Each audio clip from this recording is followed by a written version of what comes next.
This is Stephen Sloan. The date is December 14th, 2011. I'm with Mr. Chester Rohn doing an interview for the Texas Holocaust and Genocide Commission's Texas Liberators project, and we're in Mr. Rohn's, his daughter's house in McKinney, Texas. Mr. Rohn, thank you for sitting down with us today. You're welcome. You're welcome to sin, and as I've said, I'd like to go fairly slow and leading up to, we're going to get to your experience in the service, but I want to talk in broader terms about your life. So Okay. you were giving me some interesting information about your family background. Would you mind sharing that with us? Sure. Okay. Well, I think you mean my grandfather and great-grandfather. They were all from the old country, Austria and Germany. And they were 48ers. And they didn't like one of them didn't like the Duke of Coburg or whatever he was, and so that's why he came. But I think a lot of it was they didn't want to be in military service, and they weren't making enough money doing what they were doing, and so all of them eventually came to the United States and finally ended up in the greater Milwaukee area. Mm-hmm. And what was your father's profession? My father had a shoe factory. Had a shoe factory there? Mm-hmm. And how did he do during the Depression? I guess it was tight, but I was kind of young and I didn't know the difference. Mm-hmm. I didn't really know there was a depression, you might say. Mm-hmm. You had food to eat. Oh yeah. Yeah. Well, what are your some of your early? We already talked about how much you love Wisconsin. So, what were some of your early memories growing up in Wisconsin? Well, we had a lot of family around us. On my mother's side, there were 5 children in the family. My dad just had a brother, so I had a lot of cousins. So my grandfather on my mother's side had a big summer house on Pine Lake. The map is over there on the wall. I saw it, yeah. And I spent all my summers there. Took my shoes off in spring, put them back on in fall. Had a motorboat. I had made it into a makeshift sailboat. Of course, I couldn't tack with it, but I could, with my motor, I could motor down to the south end of the lake. Prevailing winds always were from the south. Then my cousin had made a mast for me and drilled a hole in the front seat. And my aunt sewed a sail, heavy, whatever. And I would take the motor off, put it in the boat, put an oar. We drilled a hole for the oar lock, and that was my tiller. And then I'd sail with the wind 2 miles all the way up to the other end of the lake, and then do the same thing over. No, I had a great childhood. My grandfather, I think he must have retired at 50, I don't know. He went somewhere every year, Hawaii or Florida or Europe. And one year he took my part of the family. We went to Florida for a couple of months. But he was a real buddy, and he was a hunter. Mm-hmm. He used to go to South Dakota every year for a couple of weeks to hunt pheasants. And fisherman, he liked to fish deep sea off the Florida coast. So he taught me a lot of things. So I had a great childhood. Mm-hmm. You took a lot of fish out of Pine Lake. Oh yeah. Yeah. Put a set line out a lot of times at night. I'd rush down to a daylight and haul the set line in, see what I got. Sometimes there was a garfish, sometimes it was a northern pike. You never knew what you're going to get. Did you do any work at your father's shoe factory? Yep, I did. Yeah. When I was in 8th grade, he put me to work one summer for part of the summer, counting skins. The guy who was going to make the shoes, he would give me an order in square feet of leather. And I had to come up with, all the skins had a chalk mark on the back of these tan skins. And they want like black calf. They wanted 34 square feet. So I had to come up with skins that nearly matched that. So I learned to do that and use the parcel post machine for special orders of one pair of shoes to some dealer that didn't have allotted stock. So I learned a little bit about business that way. Mm-hmm. Well, you already told us a little bit about what you did for fun when you got a little older. Can you tell us about your trip to Texas? Yeah, it was spring vacation of 41 in March, and 3 of us decided we wanted to see the Alamo. So we hopped in the car. My buddy's father gave him a brand new DeSoto, so we were living pretty high. And didn't have highways, so it took us a long time to get down here because you had to go through every town on the way. But we went to Dallas first for 3 or 4 days, and then over to Fort Worth, and then down to San Antonio. Just had a ball. Something happened in Hillsboro, though. You already... Yeah, oh yeah. We got arrested for speeding in Hillsboro. I didn't know they had a speed limit, but I guess they did in Texas. And so it cost us a little money, not much, but we were a little stressed out because we didn't know if we'd have enough money to get home. Well, was the Alamo worth the trip? Oh yeah, yeah. And they had the air bases down there. I'm trying to think of the name of the field. There were 2 major fields, Mm-hmm. and one was for fighter training, and we wanted to see that. And these trainers, boy, they really looked like modern fighter planes to us. They weren't, but they looked like it. Mm-hmm. Low wing type of deals. And we picked up a soldier on the way down. He had to go to Fort Sam Houston, so we interviewed him all the way down about the Army and so on. We were 17, 18. Yeah. Had a lot of fun. Were you following, did you have any idea what was going on in Europe around that time?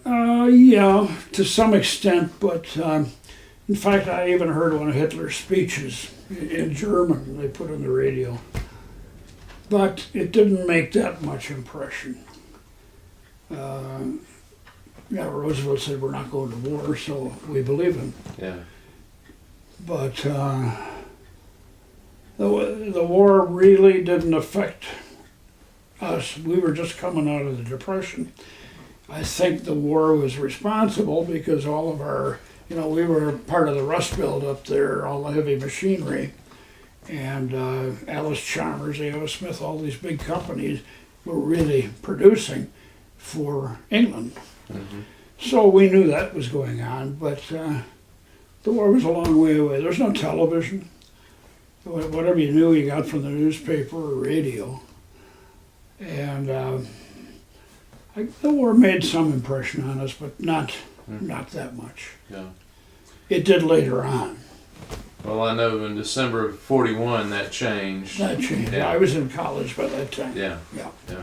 And where did you go to college? University of Wisconsin in Madison. Oh, wonderful. Yeah. That's what was that like? And what was University of Wisconsin Madison like in 1941? It was a lot of fun. Yeah.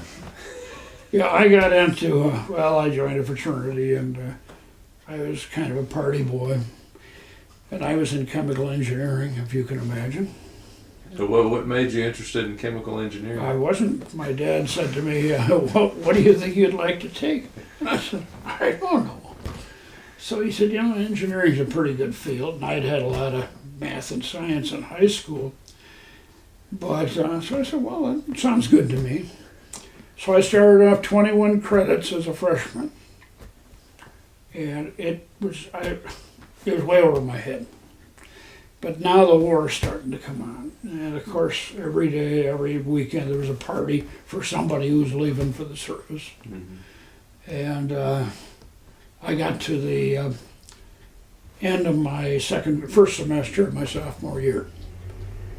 And my dad knew the guy on the draft board, so he knew exactly when I was going to be called, and he worked it out so I could finish that semester. So then I was called, and off I went. It sounds like it'd be more fun to be in a fraternity at University of Wisconsin. It was a party school. Yeah. I think that would be more fun than entering in the service. Oh, yeah. No, it was hard to leave college, probably. Yeah, I didn't want to leave. Yeah. But we had parties every weekend, and Yeah. I was party chairman, and then I was something else, and finally I was president. And I loved it. I didn't want to leave school, but the Army came. Everybody was leaving, and Yeah. we knew we were all going to be called, so it wasn't that traumatic. I don't know. I probably knew 2 people in my life that didn't serve in the Army, the Navy, or something. So it was just a natural thing at that time. So you enlisted when? I didn't enlist. I was drafted. I mean, when you were drafted Yeah. when? In early 43, Early 43. just before my 19th birthday. In fact, I turned 19 the week that they gave you off. You were enlisted, or what do they call it, in the beginning, before you even got into service. You had to go down and have shots and a few things in downtown Milwaukee. And then that week that they gave you off, I had my birthday, and then I was off to the wars. Well, can you give us a description of your introduction to military life? Well, I wasn't too happy about that, you had to take a lot of guff. I went to Fort Sheridan, Illinois. That was the place that all the Wisconsin draftees went to, or anybody entering in the Army. And I think I was there about 4 days, 5 days, enough to get more shots and Army clothes and so on. And off we went. We had no idea where we were going, so we got on a train, had a 3-day trip to Oregon. And I went to Camp White, Oregon, in the southern part of the state. That's where the Harry and David pears come from, if you're familiar with that. Beautiful country, but very rainy. And I wasn't too happy with that. I mean, basic training was a lot of junk, and everybody yelling at you, and you know what you're supposed to do, but we finally learned. I learned on a Springfield rifle first before we got M1s, the Garand. And one day I was told, get in my Class A uniform and report to such and such a building down on the main street. I didn't know what the world was going on. So they put me in front of a board of colonels and everybody else. They don't tell you anything. So had a salute, and all these guys there, and had to sit down, and they said, well, son, you didn't do that well in college, but would you like to go back to school? And I, So then I figured out Wisconsin, probably I learned about the STP then. I knew Wisconsin had a chapter, and I knew a lot of girls at school, so I thought this was going to be great. And I was sent down to California to the STAR unit, which was Stanford University. And the STAR unit would take everybody from what was called the 9th Service Command. That's the whole West Coast, and including Utah and the rest of them. And they dispersed you to the different units, teaching anywhere from language in one unit to engineering. So I ended up at Santa Clara University finally, after about 4 or 5 weeks at Stanford. And I ended up at an engineering school. And because I'd only had a year and a half, you were either in the beginner's program or the advanced program. Well, I was in the beginner's program. And I started taking the same darn stuff I'd just been taking in Madison. And by that time, I knew I wasn't ever going to be an engineer. Mm-hmm. But I loved Santa Clara. Get up to San Francisco every weekend. The West Coast was probably the best place, if you had to be in service, to have your training. Mm-hmm. Because the people were very conscious of the war there with Japan. And at that time, a Jap sub had shelled Santa Barbara, and they were sending over bombs, parachute bombs, some of which landed in the forests in Oregon and started fires. Mm-hmm. So everybody was very cognizant of the war there, and they treated servicemen like kings. I would go to San Francisco with $2 in my pocket and come back with $1.50 after a whole weekend. Get a nice bed. We had some fellow that, in fact, he was from Milwaukee, retired man, and he was in some organization, and they took over an old warehouse, made a hotel out of it. I think it cost us 50 cents, and you had a nice clean bed, had all the coffee you could drink, a free breakfast in the morning, showers, and all this stuff, and it just cost you next to nothing. Cable car rides were practically nothing. Movies were half price. The entertainment in San Francisco was fantastic. And I used to love the big bands in the swing era. So I used to drum too when I was in high school on my own in the basement. And my hero was Ray Baduke. He was the drummer for Bob Crosby's band. And Bob Crosby had, I don't know what you'd call it, I guess it was kind of a New Orleans type music and so on. But Ray Baduke was the drummer for this band at the Stage Door Canteen. So all the stuff they did were like Smokey Mary and the South Harbor Street Parade and so on. So I got to sit on the stage right next to the guy, and I thought that was great. They fed you. Pepsi-Cola had a big center on Market Street, and you could get all the Pepsi you wanted for free, and hot dogs and hamburgers were a nickel. So that's what we ate our dinner each day. In the morning, we would get on radio shows that wanted to have some servicemen on. You get a beautiful free breakfast there, and I loved it. And later on, I did the same thing down in Hollywood when I was with the 11th Armored. So how long were you at Santa Clara? The program lasted, I think it was 9 months. I got to Santa Clara, let's see, I would guess it would be about May of '43. And they scrapped the whole program. Now, we knew this was coming.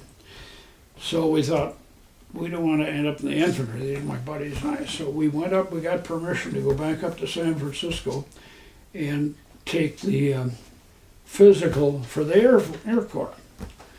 So we decided we wanted to be pilots. So we passed everything. And then the program, the STP ended. Next thing I know, I'm on another train to Southern California to Camp Cook. And Camp Cook was a huge area for armored training. You needed a lot of square miles for that. So these guys, we were the rookies getting in there, and they ragged us. And so we said, heck with you guys, we're going to be in the Air Corps. So they didn't call us and didn't call us. So we found out they didn't need any more pilots at this part of the war. So we were stuck. I ended up in the engineers, and I don't know why, but some of my friends ended up in the artillery, the armored artillery, and some of them in tanks. But I was in the armored engineers. And I liked it. You could work with a lot of explosives. We had to set booby traps and take up booby traps. Be able to take up anti-tank mines. That was one of our big things overseas. And our job was to stay with the tanks, whatever they needed to keep going. And we would be up all night taking mines out of the road in Belgium and hearing the German truck ahead of us, and usually it was snowing, and they were throwing the mines on the road. You couldn't dig, everything was frozen solid. So these big anti-tank mines, they were putting on the road, and we're coming up behind them, about 500 yards behind them, and we couldn't blow them because we weren't allowed to let people know we were doing this. So we'd drag these mines off to the side of the road. And then the next day the tanks could use that road for whatever they were going to do. So that and building small bridges, small treadway bridges. Europe has streams and stuff everywhere. My major and minor rivers everywhere. And we never would build anything that took more than 2 hours. Then the rear echelon would come up and build bigger bridges. But if we hit a stream that the tanks couldn't get across, we would throw pontons over and treadway and get that thing over, and they could take it. During the balls, we were infantry. Okay. Everybody was infantry. Yeah. We were so short-handed, and they had lost so many men between Normandy and Bastogne. There was an awful lot of heavy fighting and heavy losses. So they needed more bodies. And we were getting these poor guys that had been in the army maybe 6 weeks, and they sent them to us. They barely knew how to fire their rifle. And it was terrible because these guys were some of the first casualties over there. I wanted to go back and ask you a couple of questions about, before we get to Europe, your demolition training. Did you do that at Camp Cook? Yes. What was the focus of your training there? What were you doing there to get ready? Because I know this was all new to you.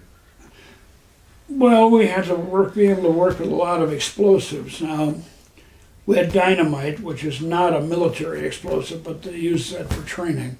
It's too touchy. In fact, we used to take sticks of dynamite and throw them, and 1 out of 3 would explode by just throwing a stick. But they had a thing called nitrostarch, which was very much like TNT. It came in the same kind of block. So we used that, but it wasn't as powerful. So we used nitrostarch a lot of times. We'd have what they called the combat village, the old village that was built there, and you had to go through and look for snipers or anybody. And of course, they booby-trapped all the doors. And you had to be careful because some of our guys got hurt by these booby traps. But that's how we learned how to do that. And we learned all the weapons. And I was able to shoot weapons that I never shot in combat. I'd never shot a bazooka over in Germany, but I learned how to do it in California. I learned how to throw grenades. What else did we shoot? 50 caliber. And I used to be on the rifle team in high school, so I had no trouble with that. And you could get various levels, up to whatever, like sharpshooter and these different steps. So I qualified and made expert on everything because I love to do it. Well, you grew up hunting too. Yeah. Some hunting, but Yeah. mainly we had in my high school, we had a shooting range in the bottom. I went to a private high school. And we had a shooting range, and my son-in-law kissed me. He said, "You're the only guy I know that could carry his rifle to school." But I did. I had a beautiful 22 caliber, heavy barrel and everything. But I didn't leave it at school. But I took it to school, and in a case, a beautiful case. And we'd go on the shooting range, and then we would shoot against military academies. Most high schools didn't have rifle teams. But I loved that, because the bullseye was the size of a .22 bullet. And you were supposed to hit that bullseye. Wow. Yeah. And it was a short range, I don't know how many yards, 50 feet or whatever it was, But I loved that. And so we shot a lot of stuff. They even gave us fireworks when we would have a training thing with the infantry. Had to crawl up under artillery fire. You got these guys used to shells going right over their head and exploding, 50 feet in front of them. And we were supposed to harass the poor infantry. So they gave us these fireworks. We'd throw these bombs and stuff at them. They used to get so mad at us. But we had a lot of that. There was a thing that was used, but we didn't use it after the war, called a snake. I don't know if you ever heard of that. No. It was a tubular thing with a tube that was like this, like a double tube, and then it was jointed, and it kind of went like this, and a tank could push it. It was 100 feet long. The tank hooked onto it, and it had all this high explosive in it for maybe 40 yards, and the tank was behind it, was pushing into a minefield, and then there was a target on it, and they'd use their 30 caliber machine gun to hit the target, and bingo, and it would clear about a 12-foot wide path that a tank could take. So we had a little experience with that, setting that up, but we never used it overseas. Although I understand it was used in some areas Was used. to clear roads. I see. And, you know, it beats trying to find them by hand or with a bayonet and all that stuff. But we could do everything that the infantry could do because we had infantry training. But in addition to that, we had all the mine work. You know, and that's what the engineers did. So, Well, did they have a pretty good idea by that time of what sort of devices you were going to run into that the Germans were using? As far as mines we go? saw like the S mine, what do they call it, bouncing betties, jump up 5 feet. We saw samples of that in training, and luckily none of our guys happened to hit one of those because those were deadly. The other mine that was very bad was called the shoe mine. It was made of wood, and the only metal thing in it was the spring on the plunger, and they could put a block of TNT in there, and if you stepped on it, it could blow your foot off. And that's all they wanted to do. It was to wound you enough so you were no good as an infantryman. And these were cheap. They scattered those all over. But you had to keep your eyes on the ground on those. They didn't bury them. They just maybe let the snow cover them up or whatever. Well, how did you could only visually detect those, I guess, because there wasn't enough metal in them to detect them? Well, you know, but Yeah. most of the time, you know, you took a bayonet, and if you thought there was going to be something. Yeah. But shoe mines it was a nasty thing because it didn't kill people, but it sure wounded a lot. And then they had a lot of other ones, but the bouncing betties were the bad ones. They were full of ball bearings. And it wouldn't explode till it got up to about 5 feet. And then the idea, you know, it would cover quite a wide area. And we saw some of those. We'd see them, and we'd put a block of TNT and blow them. But when I first got to France, I thought, you know, I'm going to watch every step I take. Well, that lasted about 5 days or something like that. I mean, you know, you just hoped you weren't going to hit something. Yeah. And there were Germans who used a lot of mines. You know, let me turn that thing off. Is that all right if I get...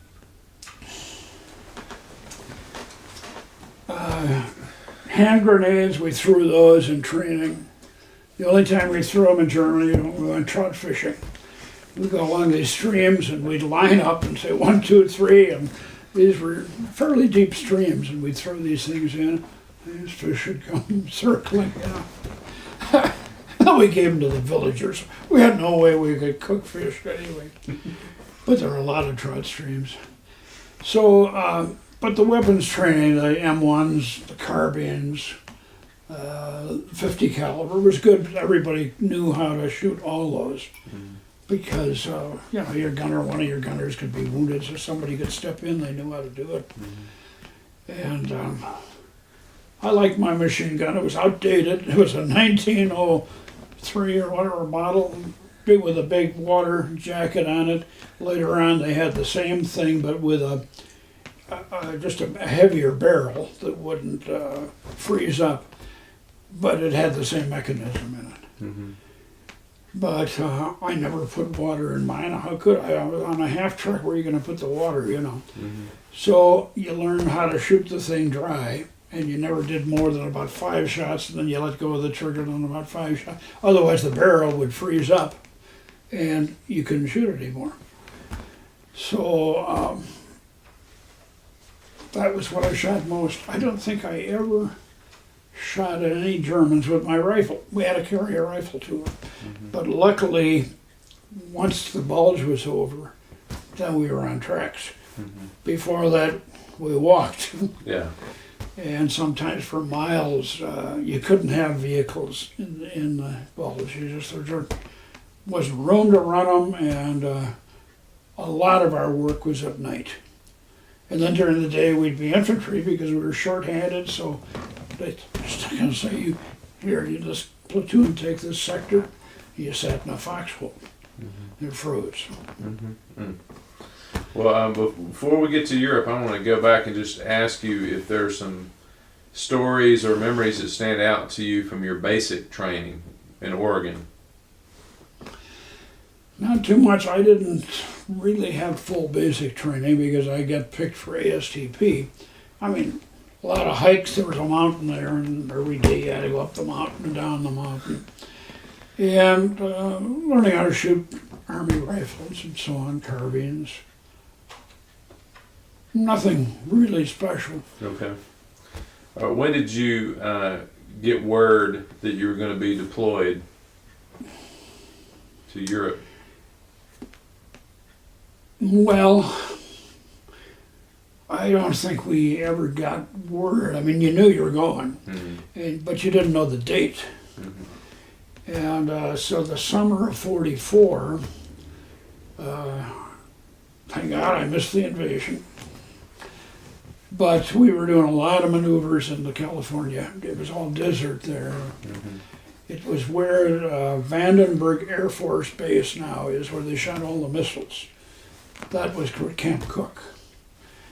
And we had miles and miles of territory that you could go, because some of our problems took us miles. Everybody, the tanks, the half trucks, the trucks. So it was a big, desolate place. One thing happened that it wasn't really funny, but it sounds screwy. Our artillery hit a train, because there was a coastal train and there was a passenger train, and they shot, I don't know, I think it was probably a short round or something, and shell fragments went right through the diner. It didn't happen to hit anybody, but it hit the train. Made the news in the paper anyway.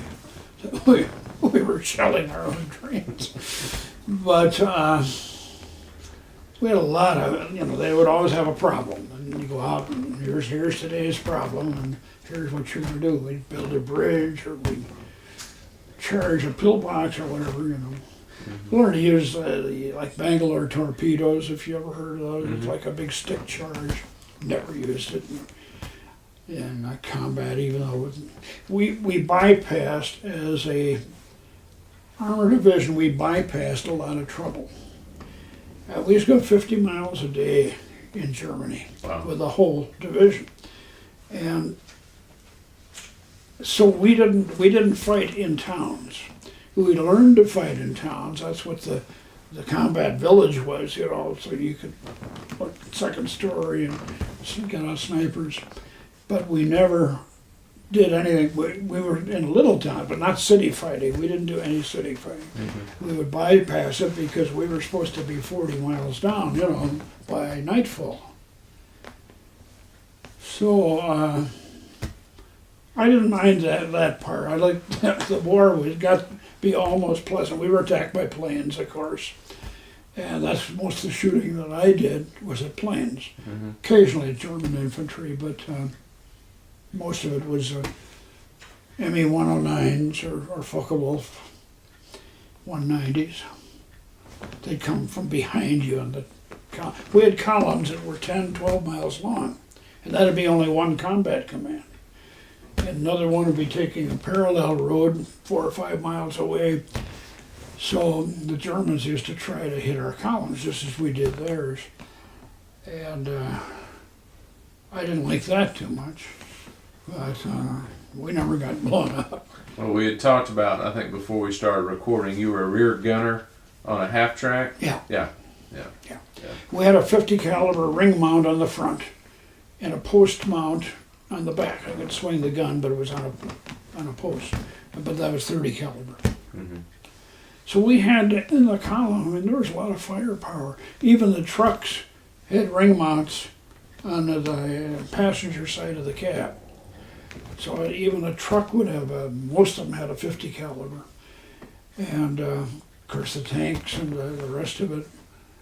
There was quite a bit of firepower there. So when they attacked, they were pretty careful.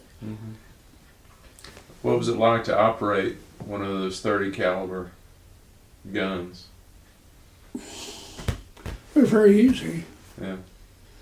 I mean, it fed in the left and the belt came out this side. A lot of crazy things happened during the war. We were setting up in France. We were just about to near Belgium, and I wanted to to check out my gun. And so I had my crew. And in France, they used to have big mounds where they buried potatoes, and they would last, all winter long. And they would be mounds 10 feet high. So I was just kind of sighting in on this darn thing, and cows were down there and everything.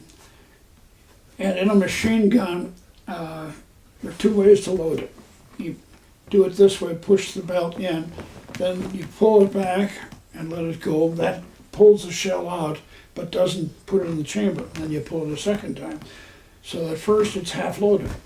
Or you can let the latch up, lay the thing in, put it down, it's already half loaded. So when you pull it one time, now it's fully loaded. So we were going to try out. I think I know where this is going. We were checking it out, and it was right around Christmas, and we didn't have an awful lot to do. So I was sighting in on these cows and stuff. And I'd never put the water jacket on, but I thought I better know how to do this. Never did use it later, but you had to screw the thing on the front, and then it would, the water, when it got hot, it would expand, and when it got cold, it would go down. So you had a circulation, and it kept that barrel. The barrel in the machine gun was only about as big as a rifle barrel, very thin, and it was in the bottom of that round chamber, so the heat went up, of course, and this took the heat off the barrel.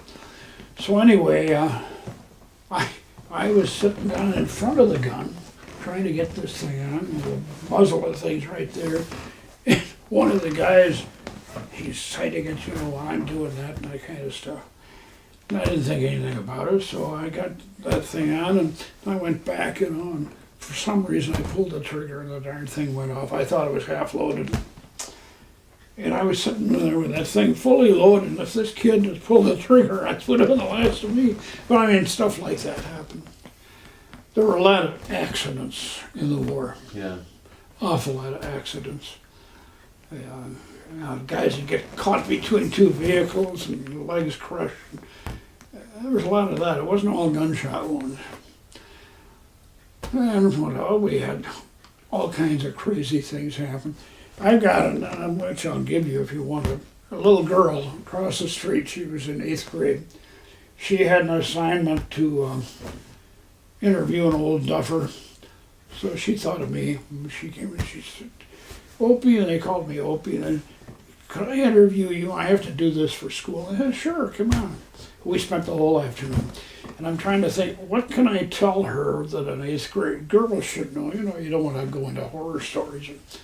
So I told her about this one town in Germany when at night you always went into a little town, took over all the houses and put the guard out because our division was alone out there, and we were sitting ducks if we didn't get some guns and the tanks around and everything else. So anyway, we went to this one town, and we used to have a generator, and we found German wire which was made of pure silver, and you wouldn't believe it, it is much more conductive than copper is, silver is. But they didn't have copper, and so a lot of their wire was silver. We'd get that silver wire and we could light a house using that generator. But first we had to darken all the windows and everything else, put curtains up. But then maybe we could get one light or two lights on. So we had that. We had we used to nail paper or whatever we could find it so that light wouldn't show. And all of a sudden there was this kind of awful blow. I thought we were under a shell fire. Oh, right outside our window, and the whole window frame came in, and I look out in the building next door. It's just collapsed. Oh my God, we're under a shell fire. What it was, some of the jokers in our company found a safe in the basement of this building. And we had the original plastic explosive, which was called composition Z2, I think. And they had put this all on, but they used it. They said, we better have a lot more of this, make sure we get this door off. So they did that, put a fuse and left, and it blew the darn building down. The whole thing collapsed on itself. So I told her about this, and I got a copy of this. She had to write a paper on it. The thing that impressed her is those poor people that lost their house. And I said, Doug, Ash, I said, I didn't do this, but all she was thinking of the poor people who must have lived there. I mean, I thought it was kind of a funny thing that happened, but anyway. So she's going to interview me for something else. I know she has all these projects, and she's going to write her, and she wrote up, and she got an A on it. Oh, that's great, good. But there were things like that were happening all the time. And in retrospect, they're funny. They could have been bad, but Yeah. a lot of funny things happened. Well, dealing with the explosives that you were dealing with, and the instability of some of the explosives you're dealing And with. we didn't use dynamite. Yeah, I know. Dynamite we didn't carry because dynamite, if a bullet hits, it'll go off. Yeah, TNT, you can shoot a bullet through it and it won't. yeah. But we had a lot of different kinds of explosives, and the plastic wouldn't go off either unless you used a cap, a dynamite cap on it. But we were so used to handling that stuff that you didn't think about it. It was just second nature. We used to blow hillsides down. The Germans had a habit of, when there was a switchback, and you get into, like in the Rhineland, it was just like this, because there were a lot of little rivers and things. And the only way to get across these, they didn't go through the hills, they just went this way and zigzagged up to the top, and then they zigzagged down. Just kind of a country road. So the Germans used to bury maybe a 500-pound aerial bomb in those roads, and then nothing could get through, because if a tank tried to go around it, they could either end up 20 feet down or hitting the wall. And so we used to go up, and if it was the right kind of soil, we had a post hole digger, and we'd put 20, 30 pounds of TNT and blow the hillside down, and then our dozer would come and smooth it out so the tanks could get across. Mm-hmm. So there was that kind of stuff. Whatever had to be done, we had to do the cleanup work or whatever it was, or build a bridge, or some of it was kind of fun, but some of it wasn't. Yeah. I've never lifted. We had to put do you know what a Bailey Bridge? Have you ever heard of a Bailey Bridge? All right, that was a British invention, and we did it in training, and that's when I knew I didn't want to put one of those things up, because it took 20 of you to carry one member, and it had all the the bridge was like this, the side of the bridge. Heavy, and even with 20 of you, it just about broke your back carrying this thing and putting it in place. So we only built one of those overseas, thank God. Other than that, we did the little treadway stuff. But we still carried an awful lot of stuff. I don't know, stuff I would not even think of trying to lift. No, we would carry sometimes for miles. As the gunner, I had to carry not only my rifle and my pack and all the stuff strapped around it, your water bottle and first aid kit and that stuff, but I had to carry the tripod. And my assistant gunner carried the barrel and receiver. With a tripod, for a 30 caliber, I don't know exactly what it weighed, it was probably close to 50 pounds. So you put it on your back and then put your arms over like this, over the two legs this way. The other thing is hitting you in the back, the other leg. And then I had 2 boxes of ammunition. And then my assistant gunner had the barrel receiver, and he might have even carried ammunition. Then I had an ammunition carrier too, because these things ate up a lot of shells fast. But how we all didn't have hernias, I don't know. I'm sure some of the guys did. You were happy when you got your half track. After Yeah, we after didn't. the Yeah, bulge? we didn't. Then we didn't have to do that. We didn't have to lug it in Belgium. We'd have to go and guard, let's say, a bridgehead, and the officer would say, "Just a little farther, just over the next ridge." He didn't know. You know, I threw my whole gun down on time. I was just had it. I'm heck with this. I don't give a damn if Germans are around or not. I can't take another step. They all got ahead of me, and I thought, this is foolish, so I picked all the junk up and went on. Well, I'd like to go back. You shared a little bit earlier about kind of your first thoughts or impressions when you got to Europe. If you could take us back and share a little bit about when you got to Europe and kind of your first impressions of Europe. I know you landed in France. Yeah, we landed in Normandy, in fact, in Cherbourg. That was in December, just before the Battle of the Bulge started on the 16th of December. We landed, I think, about the 14th. And I don't think we'd even heard about this yet. It took a little while for news to travel. But our first job was going to be down along the coast. Lorient and Saint-Nazaire still had German divisions. They'd been bypassed, but the Germans could be supplied from the sea. So, they may have 2-3 infantry divisions in these ports. And our infantry couldn't seem to clear them out. So they said, we're going to send an armored division to see if that'll work, So we were going to go down to Lorient and Saint-Nazaire, and that was going to be our first project. And we got started, and then they said, there's some trouble up in Belgium. You guys are going to Belgium. And that's first we knew about the Bulge. And it took us, I think, 3 days and 3 nights to get the whole division from the coast of France up to the Bastogne area. At least that, we never stopped. And that was kind of hairy. We got in there at night. And all these tracers are going on. I thought, what am I doing here? That was our real first taste. We had a few attacks by individual Germans in France, but nothing to speak of. But the first action we had when we got up into Belgium, and middle of the night, and we lost a third of our tanks the next day. We had 150 tanks in the division, even though we lost 50 the first day.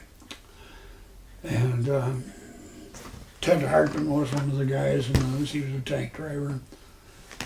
And he told me some horrible stories. He was lucky; he wasn't hurt either. But a lot of his friends were killed. Tanks were. I wouldn't want to have been on a tank. I mean, it was claustrophobic. They were uncomfortable, and in winter they were colder than heck. There was no heaters in them. And this I got from the tankers. I was in a tank over in training, but I never got into it otherwise. Uncomfortable, bumpy, and dangerous, because if that tank got hit, they used to call the Shermans the Ronsons. I don't know if you ever heard that. Because they would flame up like a Ronson later. It was gasoline. The Germans had oil, they had diesel. But if the Sherman got hit in the gas tank, that was it. Those guys burned. And you had one escape hatch out the turret, for 5 guys to get out. I didn't. I wanted to be able to be on my own feet and run if I had to, not be cooped up in a metal coffin. But there's just so many things happening. As I told you, I was watching my feet when I first got to France, because we knew a lot about mines, and that's the last thing we wanted to step on. But after a few days, you didn't think about it. But so I got a lot of guys got hurt by mines. I was next to one that blew up, but not when I was there. We were guiding trucks up a slope, and this whole road was frozen. But there happened to be a teller mine that was frozen in the road. I don't know how many vehicles had gone off over that, but that didn't explode. So I was right in that area, and then I was called to go to another area about 100 yards away, and wham, this thing went off and blew this truck. And I thought, wow, I was just there a few minutes ago. Wow. There were a lot of those instances, you know. Everybody had close calls. You don't even know about the close calls you had because bullets were whistling around. And yeah, I lost my ammunition carrier. He was a nice kid with a mortar attack. The Germans were great on mortars. Mm-hmm. And they had an awful lot of them, and they were good. Those guys knew how to shell the mortars. They were accurate. Yeah. Oh, man. So we had mortars too, but the Germans had bigger ones and more of them. Mm-hmm. And there was artillery. Of course, the 88 was probably the most feared artillery piece. And they were accurate. Those guys could... I saw them put a shell through we called an M8, six-wheeled vehicle for our scouts that would go out in these. Very lightly armored. They had a little 37 millimeter pea shooter on top, but their main idea was to find out what was there and then get the heck out of there and tell the tanks, you know, where to go and where not to go. But I saw an 88 track this guy. He's going across the field and he put the shell right through it. How they could do that on a moving, because these guys could go 40 miles an hour. Yeah. An awful lot of burned out vehicles, both American and German. Any other memories that stand out from the Bulge? Oh yeah, a lot of memories of it. That was the worst part was the weather. I think that was worse than the enemy because it went below zero for a while there in late December, and we didn't have winter clothing. And we didn't have winter shoes, you know, we just had our shoe boots. I mean, it's like a shoe only with a high top on it that lapped over. And these were no good for that kind of weather. And we had wool uniforms, but it wasn't padded or anything else. And we finally got shoe packs, which had a felt sole insole. And was much warmer, but that was after most of the cold weather was gone. It was good because we had mud then later on, you know. But so, what strategies did you use to keep warm? Well, the first thing you did, there were a lot of pine needles. You took our bayonets and we'd slash low branches and put that down for our bed. Maybe you got a pine needles this thick on the bottom of our hole, and I wasn't in individual foxholes. We had to dig a machine gun foxhole because I had my assistant gunner with me. So that was kind of like a shape here, and the gun was there, and you could get around this way, out and that way, which was kind of nice with two of us because one of us could sleep while the other was stayed guard. But most of the cold, we learned the cold comes from the bottom, not just from the top. And you better be, you know, you can have all the blankets you want on top of you, but you gotta have insulation below. And that's what the pine needles, pine branches did. So we would really make a bed. And I think I only had one blanket to put over. But at least down in the hole, you didn't have the wind. It was a little warmer down there, and you could finally fall asleep. I think my grandson's here. But the living conditions were the worst part of it. Absolute worst part of it. You were always cold, plus you were always tired. There were some times, if we had 2 or 3 hours of sleep in 2 or 3 days, we were lucky. And you can be talking to somebody and they fall asleep talking to you on their feet. And this happened to all of us. We were exhausted, dirty. I had 2 showers in almost 5 months. there'd be a big thing around here as far as your tongue could go. You could clean this part. The rest of us, we hadn't shaved. Didn't want to shave because you know. But the bath would be out in the middle of a field, and they'd give you a shower in this weather.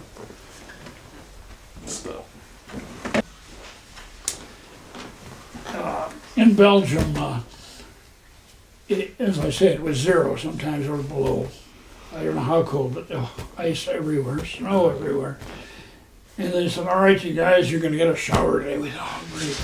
That meant going out in the middle of a field. They would put, I don't know what they had, it wasn't a tent, but it went around like this, because the guy giving you the shower was up on a ladder above you.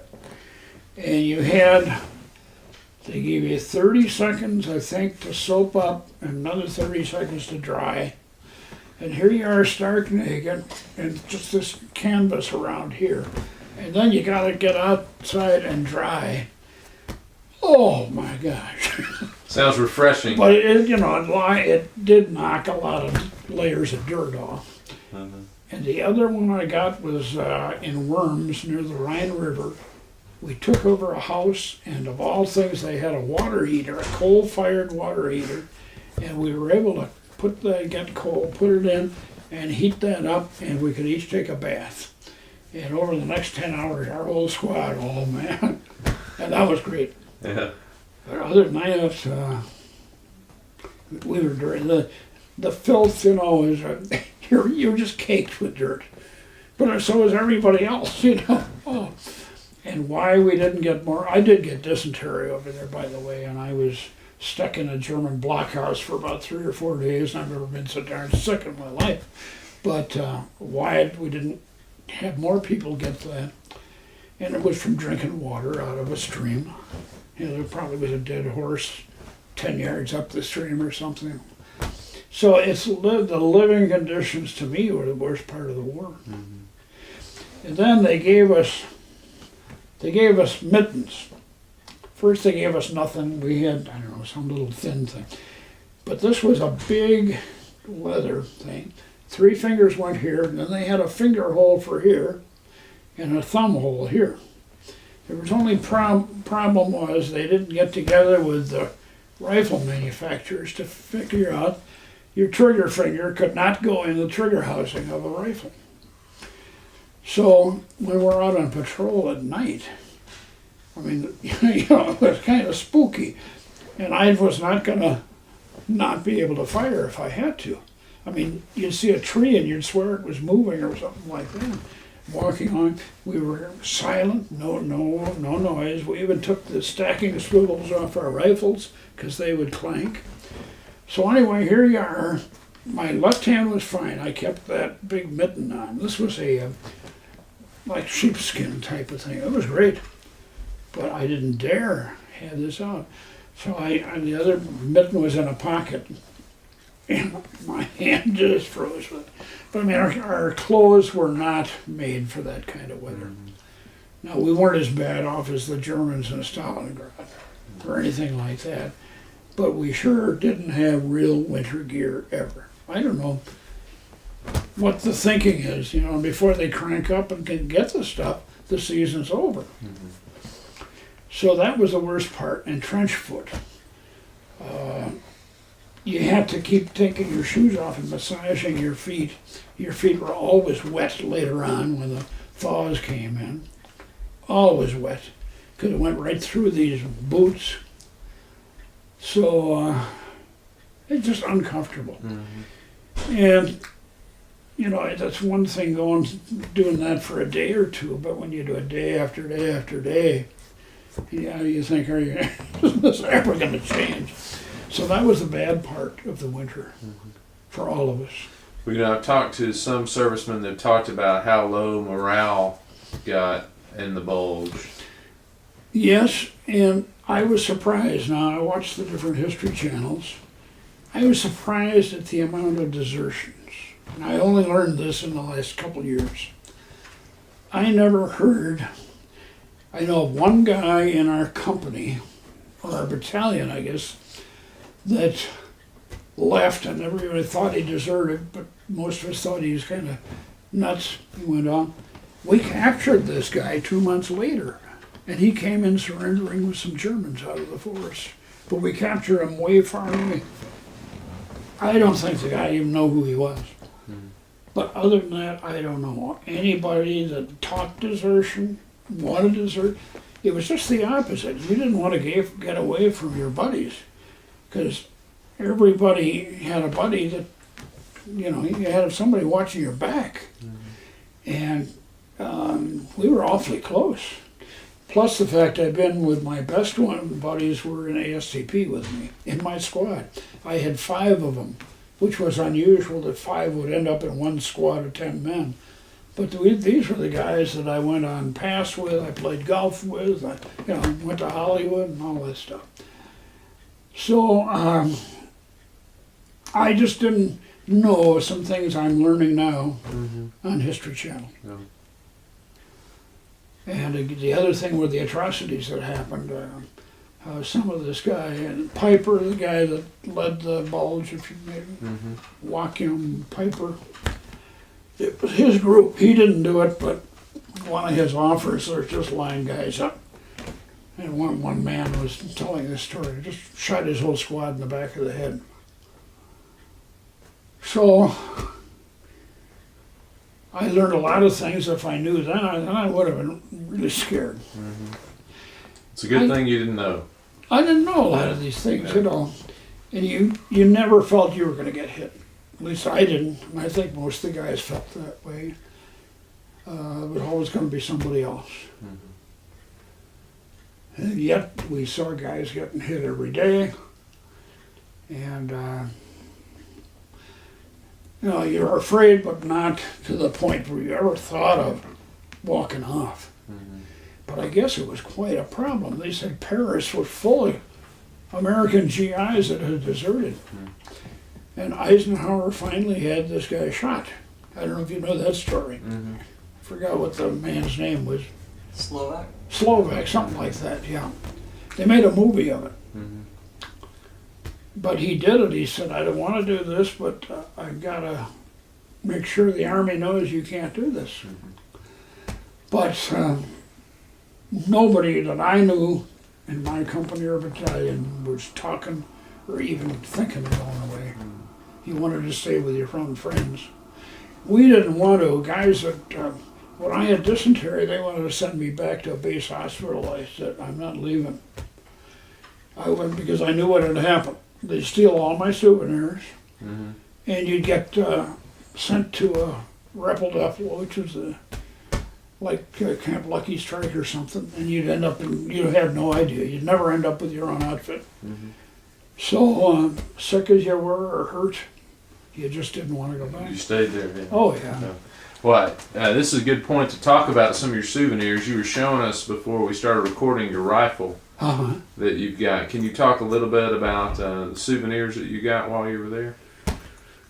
Well, helmets, bayonets, rifles. I got this double-barreled shotgun with a rifle barrel beneath it. That I got on the cassette later on. Not too many, so one, let me get up just a minute and I'll show you.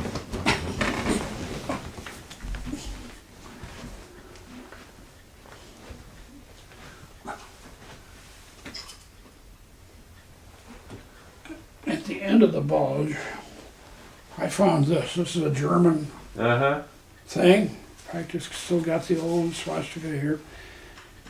We were so cold that, Army didn't give you earmuffs or anything, but I wore this under my American helmet. And thank God there's rabbit fur, I guess. That looks warm. Yeah, oh man, what a difference. And I wore it even after we're on the track moving through, because it was pretty cold until late April or something. But now, when I think of it, if we had ever been captured, and I had on some German equipment, I wouldn't have made it. And my pistol, I got a Walther pistol here, 30 caliber, 32 caliber. In fact, I got the same model that Hitler shot himself with in there. But I carried that. Because I thought, you know, if something happens and I lose my rifle, I wanted to have some fire part. But if I'd been captured with a German pistol or anything German on me, I know that now. It makes me shudder. So sometimes I'm more afraid now what might have happened than I was at the time. Well, you were young and bulletproof then, right? Yeah. Yeah, we were all young. And, you know, that was the secret. We were all young. We were all 18, 19, 20, 21. Anybody over 22 was an old man. And that's how you made it. Because you were much more optimistic than the older guys were. Much more, yeah. Well, can you talk about when you knew momentum was shifting during the Battle of the Bulge? When you felt like things were changing? Well, we started getting more prisoners. And I was only in the latter half of the Bulge, not the beginning. Yes. I didn't get hit like these poor divisions that were sent there to rest. And we came to relieve the pressure. Bastogne had been opened up. The 4th Armored came in ahead of us, and they opened the corridor because the 101st was completely surrounded, the airborne, and a couple of infantry divisions. And they couldn't be supplied except by air. And they would parachute this stuff when they could, but most of the time the planes couldn't fly. They used DC-7s, what do you call them, C-43s or something, like our original airliners. And that was the old Army standby. It was a good plane, but they couldn't even fly those because the weather was just so bad. The ceiling was so low. So that meant no air cover from fighters, and it meant no supply. So these guys were down mainly on ammunition and medical supplies. So the 4th Armored got in there and opened the corridor. And you know the story with McAuliffe and everything else. He had already decided he wasn't going to surrender the city and so on. And so the 101st was able to hold out because now they got supplies. We came around the western side of the Bulge. And I was in Bastogne one time. Our track had been hit and was being repaired, and so I was in Bastogne for I think 2 days one time, and it was pretty much smashed up. But anyway, then by that time we got around Bastogne, and there was a town called Houffalize, and the 1st Army was on the north, the 3rd Army in the south, and the Bulge split them. And with the 1st Army, the British, although the British didn't do a lot in the Bulge, in order to pinch it off, they had to come from the north, we had to come from the south, and we pinched off a lot of them, but a lot of them did get away. Well, as soon as we pinched it off at Houffalize, I mean, then we knew this was going to be it. But it still lasted another 3-4 weeks, and then we got to the Siegfried Line right after that. So Yeah, you're covering a lot of territory after that. You're moving quickly. not right away. No. The main time that we had a lot of speed was after we crossed the Rhine. Before we crossed the Rhineland, there were a lot of little battles everywhere. Every river, every bridgehead was being defended by them. Sometimes we'd make a few miles and we'd have to back off and go somewhere else. It was mixed up. I mean, we didn't know what was going on. You knew your own outfit. And but we didn't know how many divisions were here or there. We knew some of them, but in the Army they don't tell you anything. They'll tell you where you're going next. Okay, you go down this road, when you come to that crossroad and so on. We got north of Bastogne, there was a little town called Borsy. And one night we were going to take mines out, and we were told to go up this road north of Bastogne, and when we got up to this crossroad, there'd be an MP there who was to tell us which road to go down. Okay, and then we were going to take mines off. So we got up there. We were in a truck because our half-track had still been shot up, and so we had no machine guns on it, on the truck. We had our rifles. We had cases of mine detectors that we were going to use. You've probably seen these things. So we got up there, and the guy said this way, and so we went that way, and things got quiet and quieter. And it's awful spooky at night when there's just a squad of you, you know. So the truck driver was probably driving 5 miles an hour. And we kept going, and finally we could see the outlines of the shadows of a town and some buildings after we'd gone about 5 miles. So our staff sergeant was up in the cab, and he said, we get in here, I'm going to ask somebody, we're in that. He said, this can't be the right road. So we get in there, and there are all these shadows moving around. And so I'd fallen asleep. And I was supposed to mount a machine gun, but I didn't. I had a blanket on me. So I got up and I felt the truck slow down and come to a stop sign. I said, where the hell are we? They said, we're in a German Altas. All of a sudden I see a guy walking. I could have reached and touched his hat. He had a white cap on, like those caps up there. They never wore helmets unless they're under fire. And that meant German infantry. And here we are.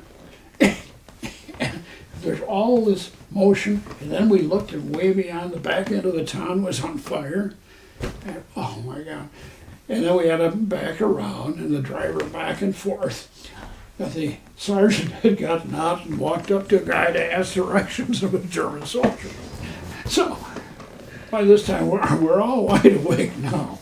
And so he's trying to back this guy in. And European cities and squares, you know, everything's narrow. Some of these villages go back, 500 years. And so there was no room. And he finally jockeyed that thing around, and he said, now go quiet. And so we went on, and our rifles were looking back. We expected to be machine gun or something. Nothing happened.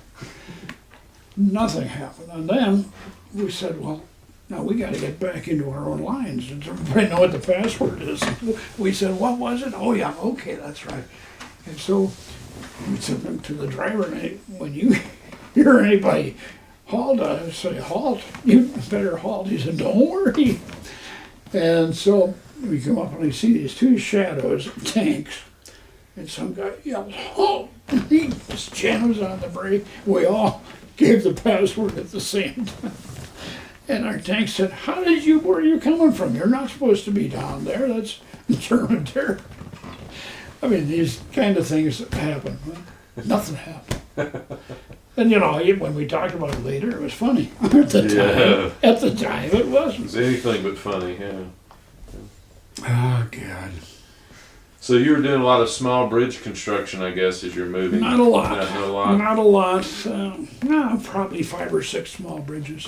Mm-hmm. When we had to. I mean, there were other parts of the engineers doing it. I mean, sure, a lot of our platoons were doing it. Mm-hmm. We didn't build that many. As I say, we only built 1 Bailey Bridge, and then we built maybe 5 treadways that I can remember. Mm-hmm. But a lot of it was that taking out the darn mines at night, So that was what we did during the balls. Then we get the same thing in the Rhineland, but now we're finally on our track, our half-track. And we didn't have to walk and carry everything everywhere. But it was a busy time in the Rhineland. That was a whole separate campaign. In fact, one of our battle stars, you got battle stars you had one for Central Europe, one for Rhineland, one for the Ardennes. So one of them was the Rhineland Palatinate, I guess they called it. And we went in different directions, and we finally ended up at Worms on the Rhine River. But all this took a while because there were a lot of troops in the Rhineland. Took a tremendous number of prisoners. And But then the worst part of the war was over. That's where I got my bath and worms, so that was kind of nice. Plus get into a house for a change. And then we crossed the Rhine, and then we took a northerly course and went around. I'll show you just a.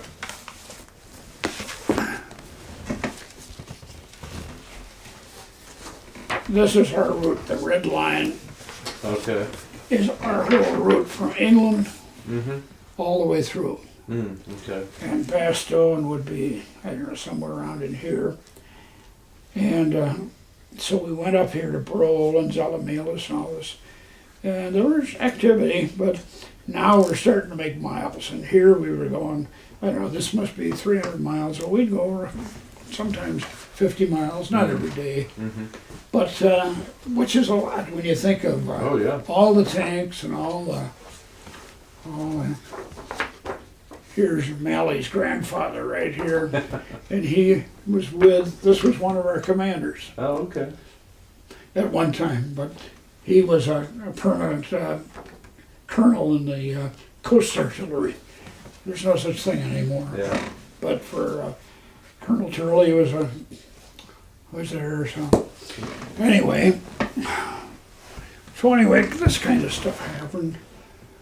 What are their stories? Oh, toward the end of the war, and I guess we were just about to get to the Austrian border, and for some reason we'd been sent back, probably to fill a shell hole or do something, or bulldoze something or whatever, blow something up, and we got completely lost from our combat command. We had to catch up, and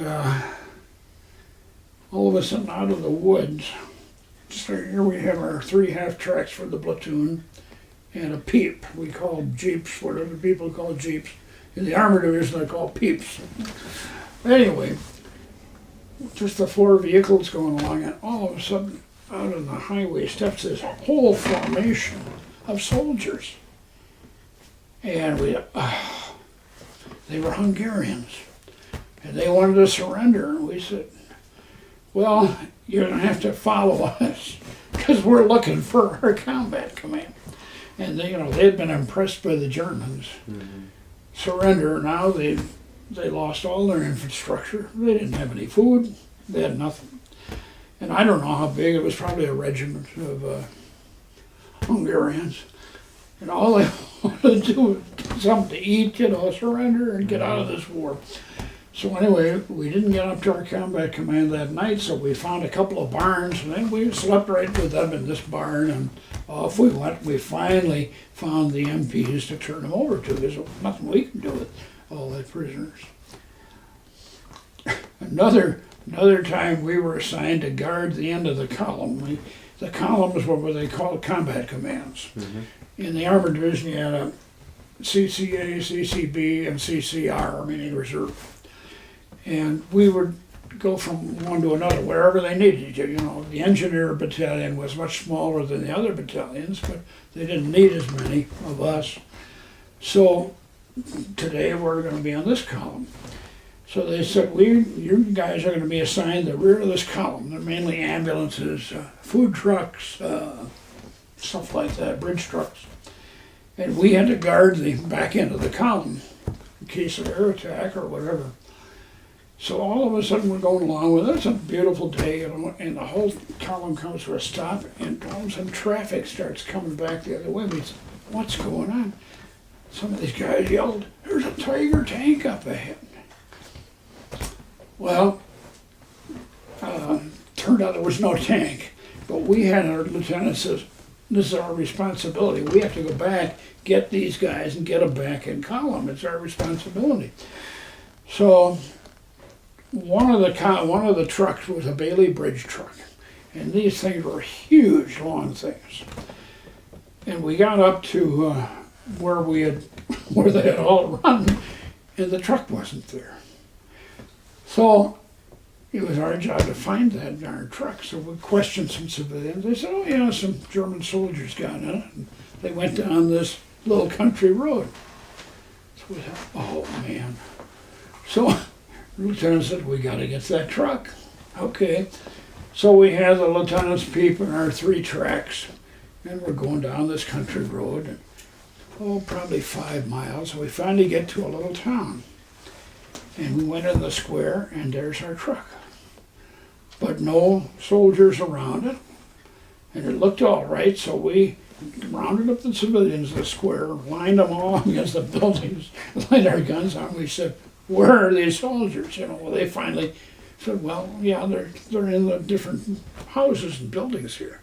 Well, we didn't know how many or what, but we had to go out and find them. So I kicked open a barn door, and it was the one only time I ever put my bayonet on.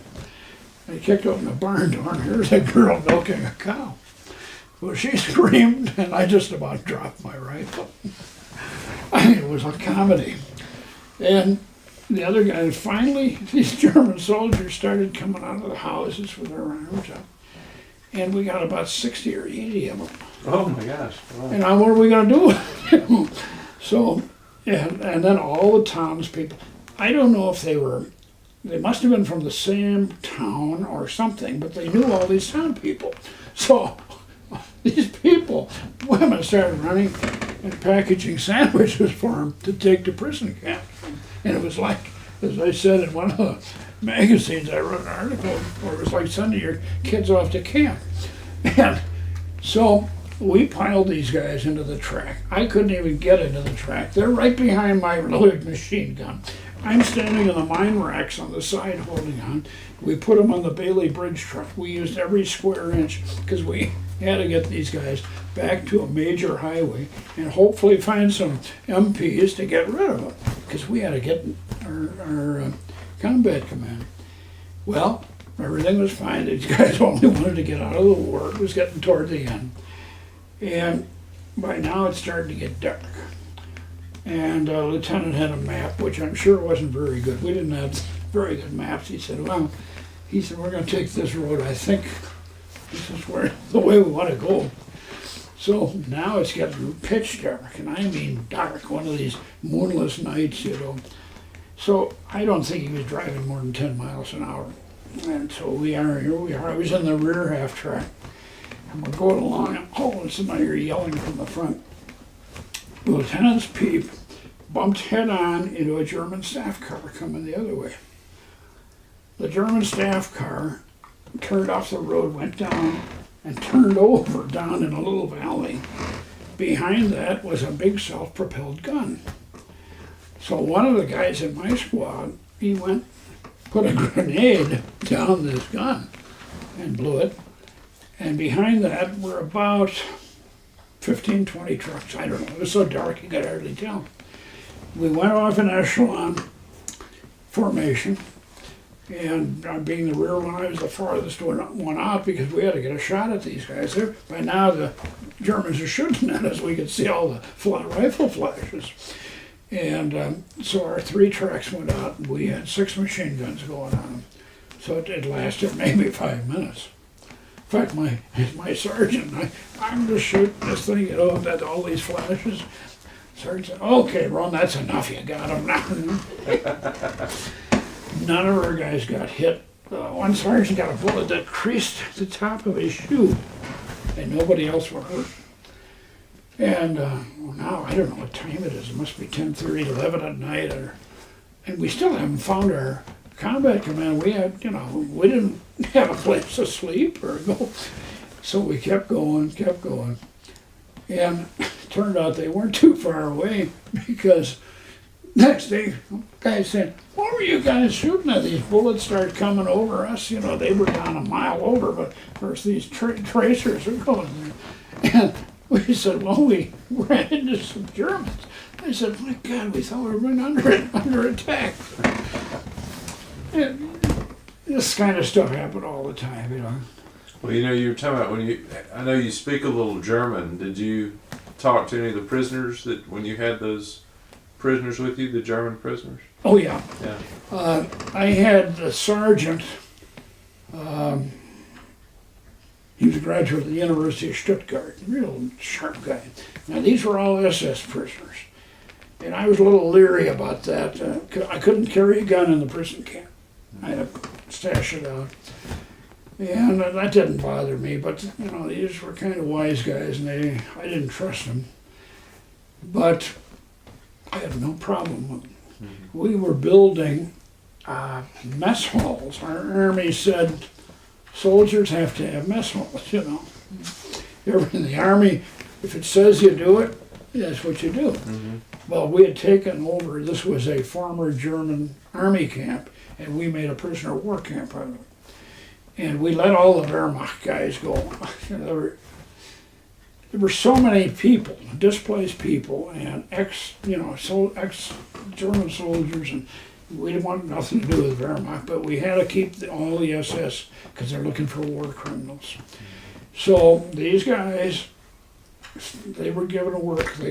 They would work.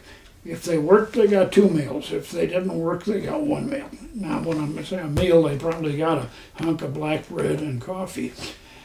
It was a terrible problem trying to feed people at the end of the war, because for about a 3-month period, we couldn't get the food over fast enough.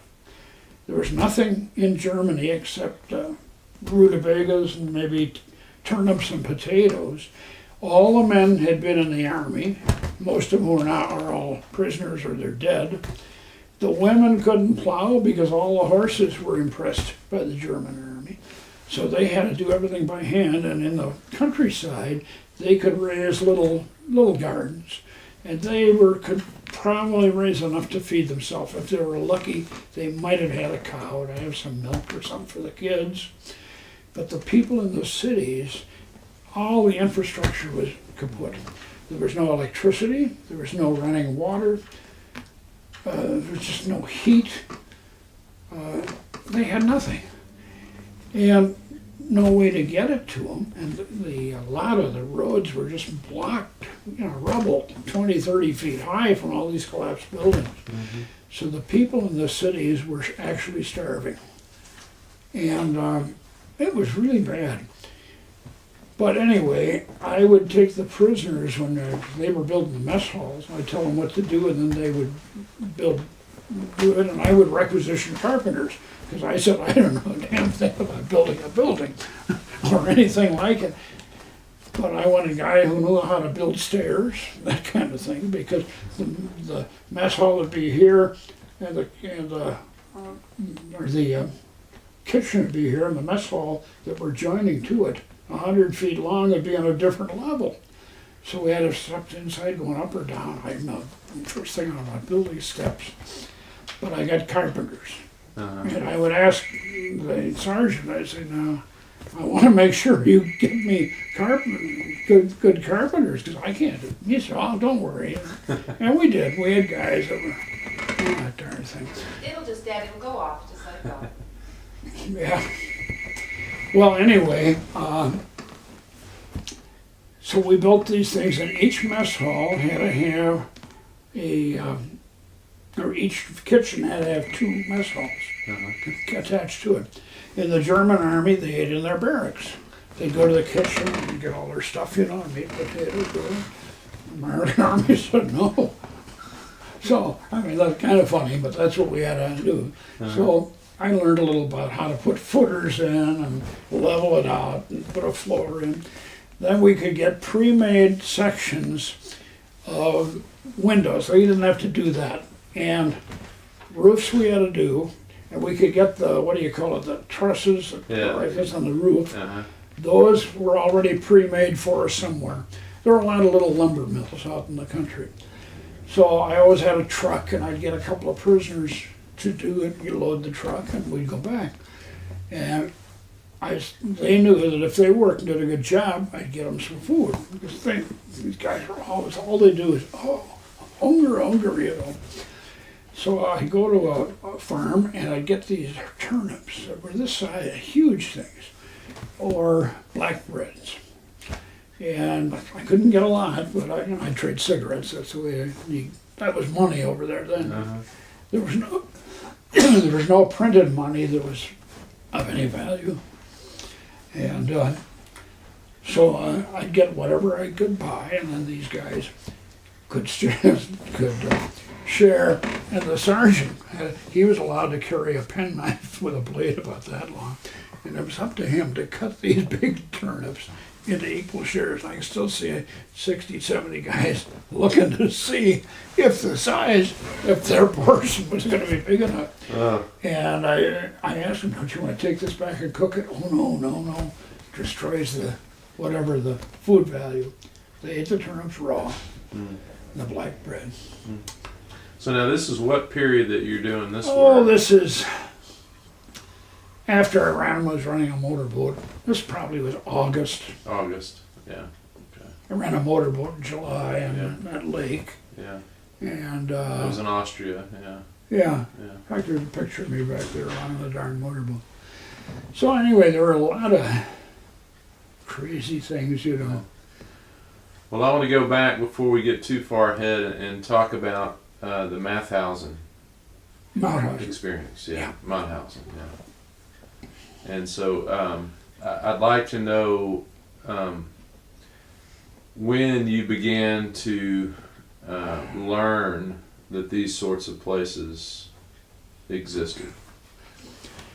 We had heard about these camps, but we didn't know much about them. We knew there were camps. We knew that way back. There were concentration camps, and we heard there, prisoners were being killed and all that. But it didn't really register till we started seeing the dead prisoners in a striped uniform all along the road, coming from the north down to Mauthausen. And I hadn't seen any of that anywhere else in Germany until we got to the village of Cham, C-H-A-M, which was right along the Czech border. And then from there on, we found our unit wasn't allowed to go into Czechoslovakia. We had to go straight down into Austria. Remember, there was what they call the National Redoubt was supposed to happen down there, where the Germans were going to make their big last stand, and which never happened. But it was a real threat, and Eisenhower thought there was going. This is one of the reasons he didn't want to take Berlin. He wanted to clean this war up and get rid of this National Redoubt, because if we ever got into mountain fighting, it would have been terrible. Mm-hmm. So anyway, when we got to Cham and started going along the Czech border, going southeast, we started seeing more and more of these bodies lying around the ditches. I mean, dozens and dozens and dozens. And what is going on? What? And then we figured, okay, they're concentration camp prisoners. Why are they killing them here? I'd never heard of Mauthausen. So we got down to the city of Linz, and that is right 6 miles, 7 miles from Mauthausen. And we took Linz. We took Passau first, then we went over to Linz. And at Linz, we met the Russians coming up from Vienna. And the Germans were just squeezed between the two. And that ended the war, because there was no more territory. I have to take a potty break. Sure. Well, I want to stop you before we get to Mauthausen, because you mentioned something that I've asked servicemen about, and that was meeting the Russians, because I know that's a memory that a lot have. Can you tell me a little bit about that?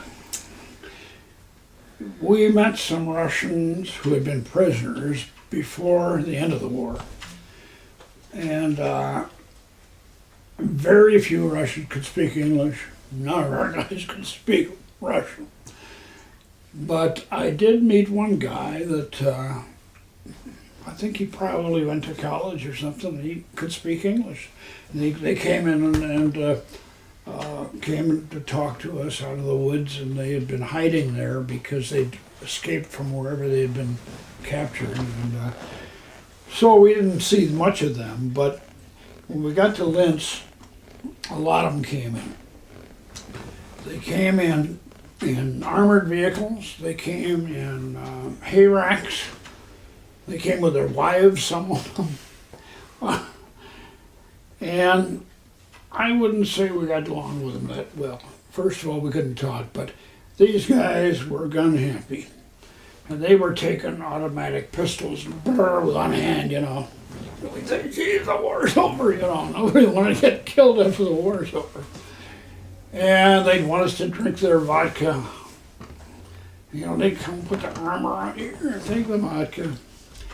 I can't say that we had, first of all, they didn't last long. We weren't allowed to do that. The Russians didn't want us to be with their soldiers. I saw guys with probably 5 wristwatches on this arm and 5 on that. Then they'd come up to you and put it on your ear. And, you know, I don't think they even knew what a wristwatch was. A lot of these were just peasants, you know, that probably had never been more than 15 miles away from their home. So I can't say that we fraternized with them. We couldn't talk. They came and sat in our half track, and you know, they were all happy-go-lucky, and most of them were drunk when they got there. But other than that, the Russians kept their men away then, and we weren't supposed to we couldn't go in their lines. There was a big deal about who gets the German prisoners. The Russians wanted to get all of them. They said if they fought in our territory, then we want them, even though they'd come into our lines and surrendered. So I guess Eisenhower said, well, all right, we'll do that. But a lot of them we had to forcibly take back. Not me, but some of the others with army trucks. And these guys were jumping off trucks going 40 miles an hour because they were so scared of the Russians. And they had reason to be. Yeah. So, I can't say we did much with the Russians. You know, we saw a few prisoners, and then we saw the Russian army coming from Vienna. They met us with our Dodge trucks in some cases. But it only lasted a short time. The Russians were not allowed to be around Linz, and we were not allowed to go over there except the original couple days. Okay. Yeah. Okay. Well, let's go back to Linz, and you were talking about when you got news of Mauthausen. Well, we got news as we were going down there. Yeah. We took Linz, and then, of course, we knew about Mauthausen, and then by that time, Patton said, every man on the division has to see this. So right the day after Liberation, I was in Mauthausen. And I don't know how to explain it, but it was first of all, you could smell it way before you got there. The corpses around there, and they had what they called the hospital yard, and it was where they put people that were dying. No, nothing to keep the weather out, you know, you just stay behind this barbed wire till you die. And we'd stand, and these people would stare at you with a blank look, and all you could do is stare back. We had some prisoners who could speak English, acted as guides. I mean, they took us into the gas chamber, they took us into the morgue or whatever it is, where they knocked the gold teeth out, and so we saw all that. It took us to the crematorium, we were in that, and in the barracks. And some of these guys were imprisoned because they were newspaper people from Czechoslovakia, anybody that was against the Nazi regime. Mauthausen was built back in the 30s, not as a concentration camp, but as a prisoner for German civilians. And I think also to provide a labor source, because they had a big, I don't know, limestone or granite or whatever they said the city of Vienna was built with stone from Linz. And they had one of the big quarries there. And all the prisoners finally did that. But early on, these were just German prisoners, you know. It looked more like a big federal prison than the pictures you see of Auschwitz, which are all these hundreds of barracks and out in the open, you know. This was a big stone edifice and everything else. But they had a bunch of crummy barracks in there too, where they put it in like 4 or 5 to a bed, you know. And it ended up just being a death camp. Anybody that went to Mount House and wasn't ever going to get out. Now what happened was when the German guards knew we were getting close, they put the Volkssturm in place and the SS guards ran away. Although we did capture a few. In fact, I think I saw 5 or 6 in a holding cell. They tried to spit at us through the little eye hole. They had a peephole, and they knew we were looking. They would try to spit at us. And all of them were hanged the next year. But it was pretty bad. And the camp hadn't been cleaned up. Our bulldozers had to bury the people. The bulldozer just pushing bodies into a trench. There were so many. I don't know how many were dead when we got there. It seemed everywhere you looked there were dead people. Some of us stacked up, And they could. The crematorium wasn't big enough. They couldn't burn them fast enough. So that's why we ended up burying them in trenches that were 100 yards long, It was just awful. And a lot of the prisoners escaped when our I'm trying to think what unit it was that they got in first. But the gates were open for a while, and a lot of them, all they wanted was get out of there. So there were thousands of them around the countryside, and we had to go and round them up because they were dying. And they were out pillaging in farms, and there were some murders, of women and children that they were like animals. And if they ate any normal food, it would kill them. Our medics were fine for our division, but not for 20, 30, 40,000 prisoners, So they brought in extra doctors. Oh, it was a month-long thing to get things back to some semblance of normalcy, and save those that could be saved. But I would guess that probably after we captured it, at least 10,000 more died. And they were just living skeletons. You'd look at somebody, the guy would be standing there stark naked on the other side of the barbed wire, and he'd just look at you with these vacant eyes, and you didn't know what to say to him or anything. His knees looked like this because everything else, I could have put my hand around a guy's thigh or here with my fingers. And their hips were huge, and their knees were huge, and their heads were huge, and their rib cage was stuck out all over. It was their waists about that big around. I couldn't believe some of them were alive that I saw standing there. I thought, how could anybody even be alive? Maybe they weighed 40, 50, 60 pounds. And you looked at them, they were probably guys that weighed 180 at one time or 190 pounds. It was terrible. Disease, luckily we'd all had all kinds of shots so we didn't get sick, but there was typhus and typhoid and you name it. They were dying from everything you can think of. It was something so different than we had been used to seeing. We saw a lot of dead Germans and a lot of dead Americans, but nothing like this. It's almost impossible to describe. And to get together with the smell, yeah. It was unbelievable. We couldn't believe it. We just couldn't believe it. But there it was.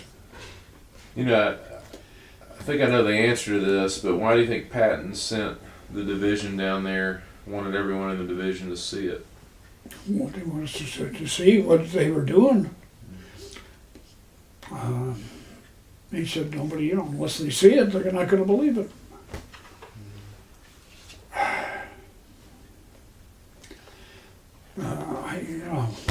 I don't know. I just don't have words to tell you how bad it was. Yeah. And I don't know how long it took to clean up way after I was gone, I suppose. I was in the area for, well, about 20 days or something, and then I got sent to run the motorboat. Then I got brought back, and they were going to disband the division. I was sent up to another unit, I don't even remember the name of it, up in Germany, and that's where I worked prisoners. And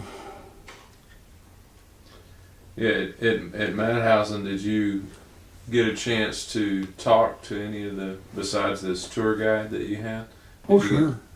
Do you remember any of the conversations that you had?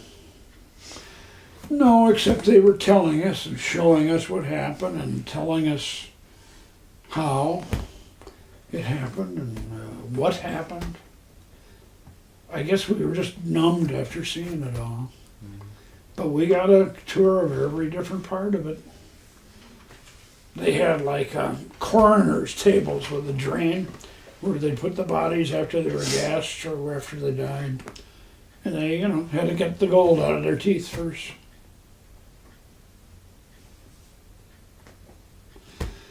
Yeah, and that was only Mauthausen. I wonder how many, there were hundreds of these camps.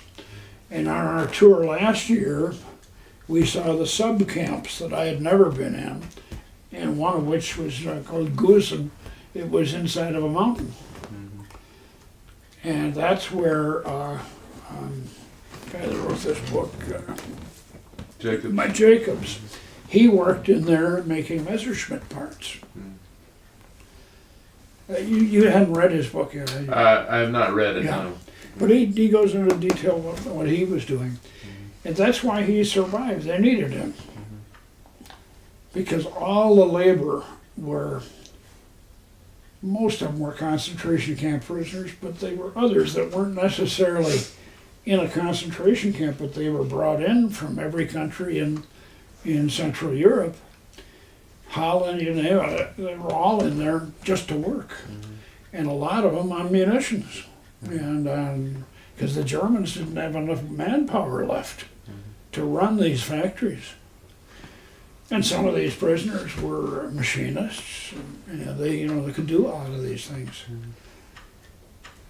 One of the things that I know that they talk about with Mauthausen was the stairs out of the quarry, the long stairs the prisoners would climb out of the quarry. Yeah. Yeah. With a big rock in their back. If they couldn't make it, they'd throw them down the stairs and kill them.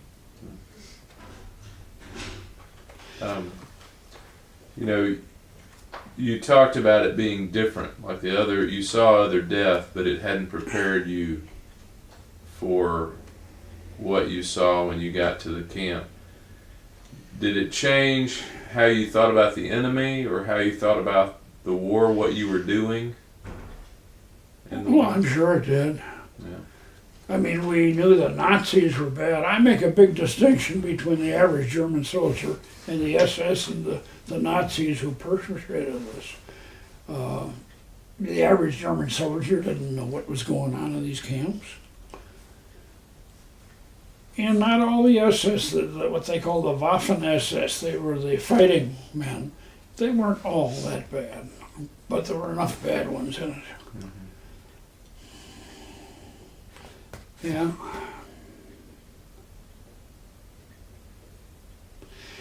You ever hear the non-fraternization order?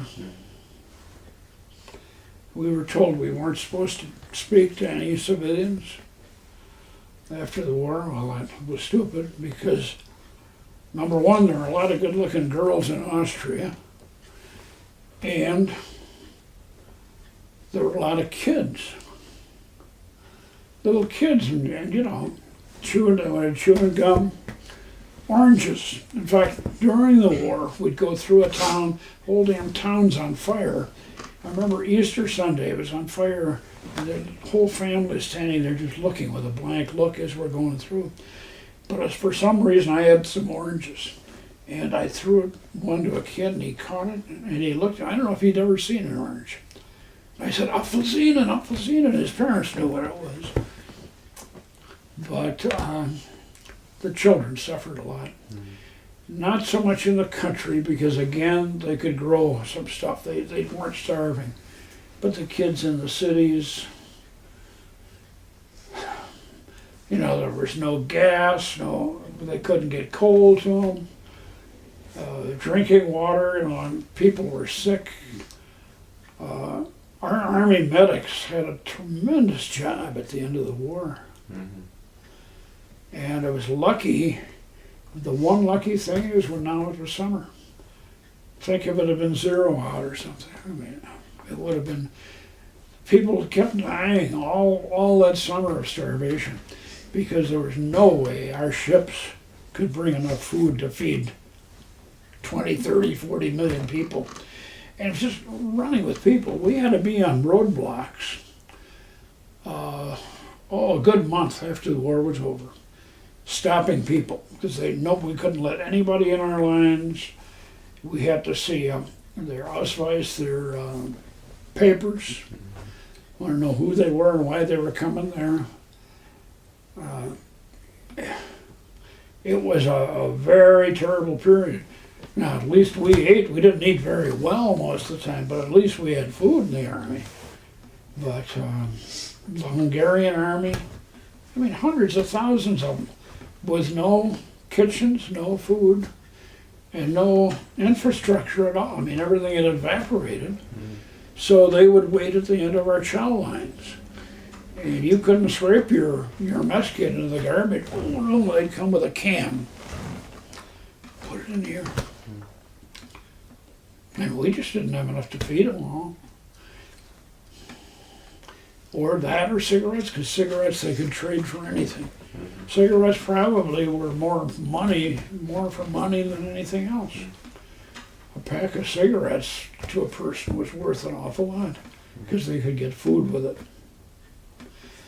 Most of the civilians sold whatever they had. You know, you could buy Lugers and you could buy cameras, Zeiss Icons, and all that stuff with cigarettes. They were not allowed. We had German marks and Austrian shillings, all printed. It's called Allied money, and it was, but only we could use it. Civilians had nothing they could use. The Nazi money was no good. It wasn't worth the paper it was printed on, and nobody wanted it. So it was a barter economy for months. And a lot of those people sold every possession they had just to be able to feed their families until the farms started producing again and until food could come over from America. I mean, even the English were at the point of starving for a long while. It was that next fall, I guess, before there was foodstuffs, more foodstuffs. Oh, yeah. Oh, it took at least that. Yeah. Well, I want to transition to a happier experience. Tell me about your assignment in Austria. How that happened, how that came about. Are you talking about the rest camp? Yes. Well, as I say, the captain asked one time who can run a motorboat. And it was the one and only time I volunteered when I was in the Army because I knew that couldn't be all bad. And I didn't even know where this lake was. It was about 20 miles away. But next thing I know, I'm on a truck and over there. They showed me the motor. These were huge French motors, I think about this big. So this how you had to run them standing up. I don't know if you saw that picture. I'm running it standing up, holding onto this bar, and you turned it. They were only 2 cylinders, but they had cylinders like a truck. And there was no speed, but they could push one of these storm boats that held, I could put 20 people in it easy, and that they could push it right through anything. So anyway, some of us from the engineers got to run the boats. Some of us ran the ice cream. They made ice cream. We had fresh, beer. We got all the little breweries going. We had all the free beer we wanted. And we got the only good food that was coming over from America. I mean, hams and turkeys and so on. And entertainment.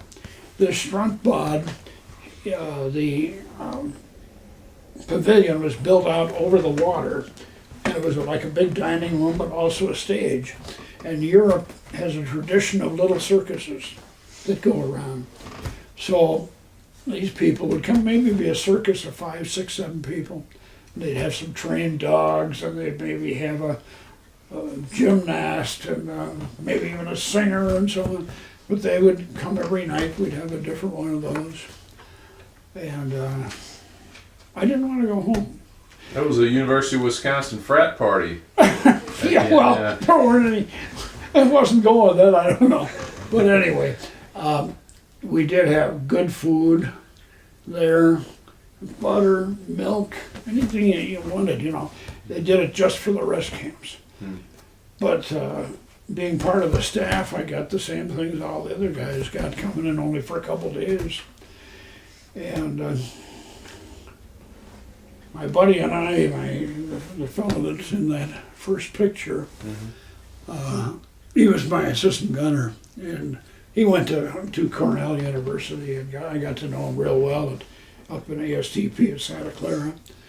And oh God, we'd been in wedding parties where they needed a military wedding. We would volunteer. We knew that meant good food or drink. We'd done all that stuff. We played golf. But poor guy, he died about 25 years ago. I just got a letter about a year and a half ago from his son. And he said, my name is Thgc. He said, I found a letter. And he said, I think you were in the Army with my dad. Of course, I wrote him back. And I sent him copies of all these pictures. But his dad died when he was fairly young, and he didn't know enough about his dad's history, and so I was able to fill him in Oh, that's great. on stuff. It was kind of neat. Yeah. Trouble is, I'm this old and I've run out of friends. There's one guy I want to show you. Oh my goodness.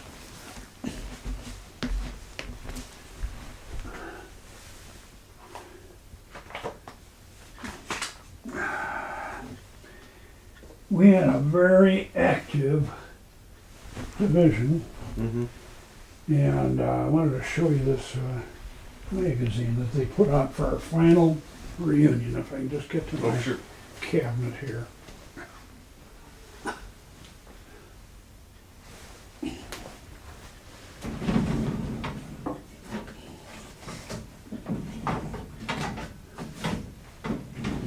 This was our final book that our Division Association put out. And This was the final reunion that you had final- last year? Yes, this was last year in Louisville, Kentucky. And my daughter gave a speech there, and that speech is in there, and I wrote a couple articles and things like that. We had an ammunition train while I was still down in Linz that had to be unloaded. They said, we got a number of SS prisoners, you guys just guard them. So we went down to this railroad bridge across the Danube River and got an engineer to back this train into the river. You know, can you imagine throwing all this live ammunition into the Danube River? But that was different in those days, but that's what we had to do. So these wise guys, instead of handing the crates down, they decided they'd throw it. There was a catwalk, a wooden catwalk next to the train, and they would throw these things through the girders. But the trouble is they got into some Czech mines that you could not deactivate the mines. They were live in the mine, in the box. And I don't know what a box held. An anti-tank mine is a thing about this big, weighs about 12 pounds. And there were probably 6 of those in the crate. Yeah, I was out, probably 2 or 3 rail cars away from this one car. And this god-awful explosion went off. This guy had thrown a crate of these things, SS prisoner, hit a girder, bounced back on the catwalk, blew a hole about 8 feet wide in here, blew one prisoner off into the river, killed at least 2 others, and the officer said, well, I guess we won't unload it here anymore. So we took it out past Linz toward Mauthausen, out in the country, and away, get away from any of the civilian areas if you can. So we found a huge field that wasn't too far away from buildings, but we got the prisoners to unload this car, and just the one railroad car, and we had 3 huge piles that were all mines, and put them 50 yards apart. Gave this one SS guy, we didn't want anything to do with that stuff anymore, so we gave him the block of TNT and a long fuse, and light it. They'd sent me, there was a long rise, and they sent me up above because there were bicyclists going along, civilians, and I had to warn people, you can't go here, we're blowing and stuff. So I don't know, I'm maybe 100 yards away up this long thing. Suddenly there's this god-awful explosion. All 3 piles went at once. The concussion set them, and it knocked me flat on my back. I could still see this flames coming up this way. And I could still see the tiles. They had all these tiled roofs, like Italian tiles, wherever you call them. Tiles all went up. And these people were so darn mad it blew all the tiles off their roofs. And they were 300 yards away, 400 yards. Oh, yeah. So I don't know whatever happened. They took us off that detail, and I don't know what happened to the rest of that train load. But well, now what interrupted your paradise that you had there in Austria? they were going to disband the division overseas. So I was called back to this little town of Schwanenstadt, which was right near Linz, where our company was. And they said, Rohn, you're being transferred out. And so one other guy from the company and I were put on a train, and we ended up at, I don't know, one of the camps, like Lucky Straight or one of these. Well, first we went to Liège, Belgium, and then to Lucky Strike and so on, and then they sent me back down into Germany. And that's when I had to start working prisoners. Now I'm with some outfit, I don't even know the name of the outfit. I was with 2 or 3 of them, you know. They were all rear echelon engineers or whatever. And so then I was sent back and I worked at Grafenwehr, which was the largest German army camp, I think. It is now the American headquarters for all American troops in Germany and Europe. And we helped train NATO troops there. And Grafenwehr goes back 100 years, permanent buildings. I mean, the barracks are all like big apartment buildings. In a huge place, a training area. And we had taken it during the war coming down. Now I'm back there, living there. And then I went to the prisoner of war camp each day and requisitioned the prisoners and so on. Mm-hmm. And then got them back. And what other assignments? Meanwhile, I was going to Paris a number of weekends, and I got to go to Switzerland for a whole week. The Army had a trip. I think it cost $40 to go for a week for everything. Meals, transportation. You know, so many guys could care less about seeing things. They wanted to shake dice or whatever. But I wanted to see things, and there were so many things in Europe. Mm-hmm. And I love history anyway, and there's so much to see. So I took every advantage. If there was a trip going somewhere, I said, I'll go. So I had a ball in Switzerland for a week.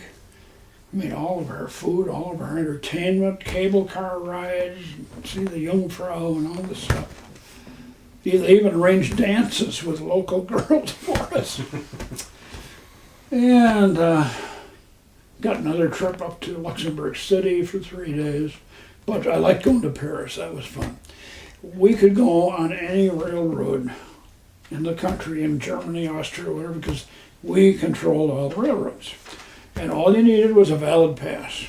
So I could go from Linz, Austria to Paris and back. It didn't cost me anything. When I got there, they had free beds, for us. And of course, I always took a carton of cigarettes at least for trading material. And the French were all over you, right at the railroad station, you know. Cigarette, cigarette, you know. And we'd say, well, you know, how much will we get for it? Because we'd trade it for French money. Mm-hmm. And then we could shop and get stuff. And they had a number of things. Paris had been liberated, I believe, in about August of '44. Now, this is almost a year later. Mm-hmm. In fact, I spent VJ Day in Paris. When was VJ Day? That was August, yeah. August, wasn't it? Yeah. So Paris had been liberated at least a year before I got to see it. Because when we went up to the Bulge, we bypassed Paris and so on. So they had a lot of civilian stuff there, you know, and I loved it. And there was so much to see in Paris. Gosh, you couldn't see it on one weekend. Paris was a good place to be on VJ Day. Yes. Yeah. I was glad. Oh, we were glad. See, I think the reason we were kept that long in Europe, I didn't have enough points. And every time that they needed people, they would just raise the points, you know, so there was no way to get out. So, but if everything was based on how long you were in service, how many months overseas, and I don't know what the criterion was, but that's how you got out of service. Mm-hmm. And I had almost enough a couple times, but not quite. But I was glad because I was having so much fun over there. Mm-hmm. And go and see shows in Paris and go to all these places, the top of the Eiffel Tower and the Louvre and Napoleon's tomb. Just went on and on. Things to see that I'd read about and I knew about. Now, did you teach history or not? I do teach history. You do teach, I too. teach U.S. history, yeah. Okay. 20th century U.S. history. 20th century U.S., okay. I wish I had taken history. Never had a history course. No, that's just terrible, because that's what I like the best. See, I have Civil War and World War II. Mm-hmm. And I belong to the Civil War Round Table. And have since the early 1960s. Mm. And I just can't get enough to read on it. Well, you've already confessed you like the History Channel. Oh, gosh. Yeah. There's several of them that I watch. Yeah. Yeah. And I'm learning things I never knew about at that time, you know. I'm not as interested in the war in the East or in Japan, because I wasn't there, I guess. But the European War, I'm very interested in it. Well, you know, I get the sense you had no desire to be a career military man. Oh, gosh, no. No. I mean, I was glad to be overseas after the war. Sure. I'd like to stay there. As I say, I didn't want to go home. I was having so much fun. But I finally got home in January of '46. And it was right, I could have barely gotten into the second semester. I wasn't ready to start school. So I worked with a friend of mine, and his father had a picture postcard company that made all these postcards. And we took the pictures. We have these old cameras, you put the lid over it, and our film was the same size, you know, and there was an outline on the glass that whatever you saw, that's what's going to be on that postcard. And that was fun. We spent the whole summer not the whole summer, but 6 to 8 weeks of the summer anyway, in the Upper Peninsula of Michigan at resorts, taking pictures of their lodge and a picture of people holding fish and all that stuff. And he went to Mackinac Island, photographed their dining room, which was so big we had to actually paint the picture with light. We opened the lens and then we walked out in front and went like this. We had some big lights, and we'd stop, we'd go down and wait some more, because this thing, it was about 150, 200 feet long, this dining room. Mm-hmm. Have you ever been up there? No, I haven't. Well, it's a huge hotel. It's supposed to be the biggest porch in the world, you know, this huge porch. So we went over there, had a lot of fun. And so did you enter into University of Wisconsin that next fall? Yeah. Go back to school? Yep. Okay. And I didn't take engineering. What did you take? Oh, I switched it. I had twice as many science credits as I needed for a BS degree. So I took econ. I finally got a degree in econ, a BS in econ. I took commerce, which now I guess they call business or something, and when I switched into econ, I kind of liked that. But I liked the partying the best, I think, at school. I mean, it's too bad you can't major in that. Yeah. Yeah. Well, I would imagine with all the GIs coming back, it was quite different. Oh, my roommate was 30 years old. He'd been working as a civilian on the Manhattan Project.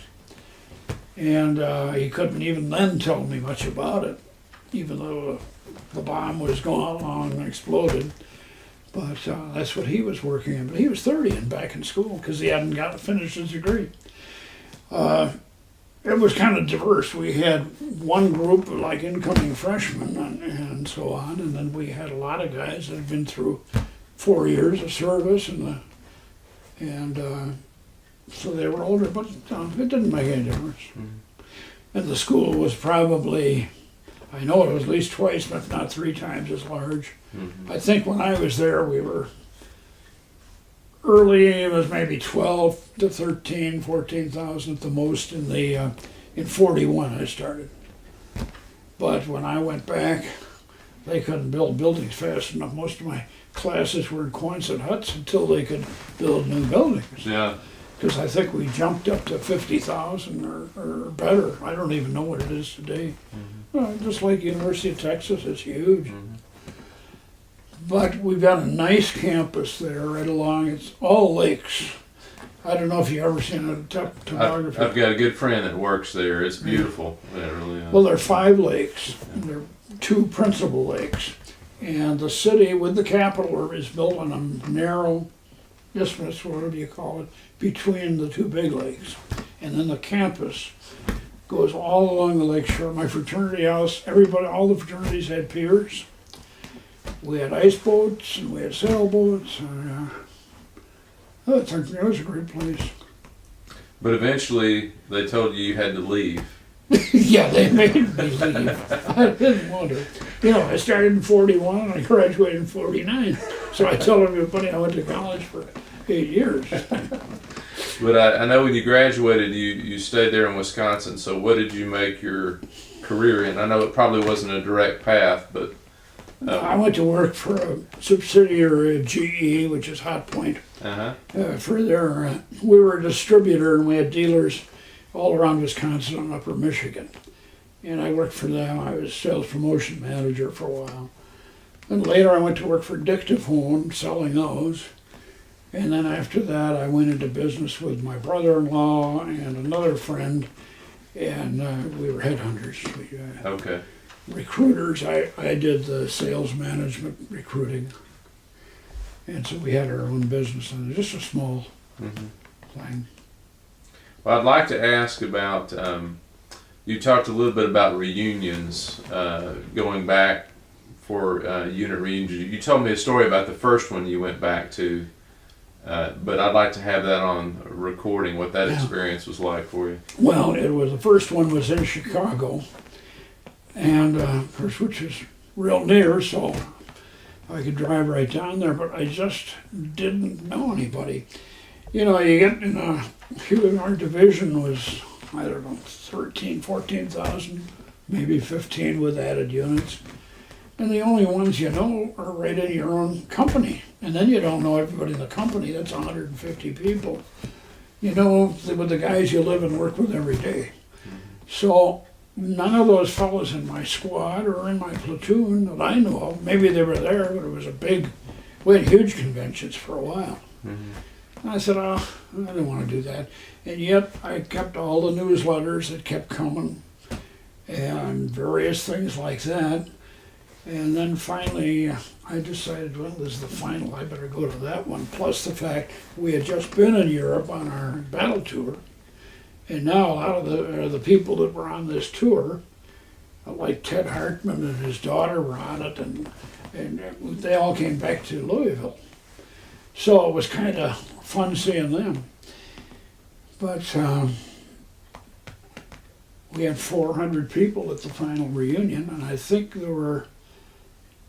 said 83 or 84 veterans actually that were still alive or were well enough to come to it. And that's why they decided to pull up stakes, and they gave us a filet dinner for 400 people that was out of this world. I mean, they had all this money to spend, and then the rest of it they spent on something. They told us was something for veterans, I guess. You know, they donated them $20,000-$30,000 that they had in the treasury for them. The band, tell them about the band. There was a band. Your daughter said you need to tell us about the band. At the reunion, Uh-huh.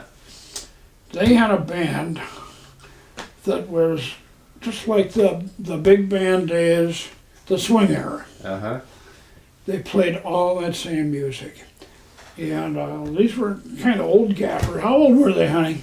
I don't know, my age, maybe 50s. Pretty old, huh? Okay. And anyway, but I mean, even women in the band, but man, could they play. And it was the old type band, the kind with all the brass. Mm-hmm. Trumpets and trombones and clarinets and the bass fiddles and on and on. And boy, they did a job. They really played beautiful swing music, which all of that was our era. Yeah. Yeah. And I still like it. I've got all the CDs in my car, so. Yeah. Well, I'd like to end by talking about your trip that you took in 2010 back to Europe. You told me a little bit about it before we started recording, but your battlefield tour that you went on in Europe. Well, it was our battle tour. It wasn't a real battlefield Our because battle we tour. covered the whole, and I don't know how many 100 miles it is from Bastogne down to Linz, but I'm sure it's got to be 400 anyway. And it was a 15-day tour, but the first couple of days we went to the different cemeteries. They're extremely impressive. We went to a military cemetery, which is all U.S. property, by the way. And we went to, in Holland, there was one, and we went to one in Belgium, and then the one in Luxembourg, the big one is Ham, Luxembourg, which is right near the capital city of Luxembourg. And very impressive. They do, the United States does a tremendous job caring for these cemeteries, and the legations, wherever, whenever veterans come there, they always send representatives over, and there's kind of a ceremony. They brought flowers that we could put on the graves. But they're so well tended that I was quite impressed with it. You went back to Mauthausen on that trip. Oh, that was the end, yeah. Yeah. We ended at Mauthausen on the ceremony of the 65th anniversary of its liberation. That was all timed, so it worked out. And all these people came from all over. They had a parade of people. We had all these VIP seats that they put out for the old gaffers.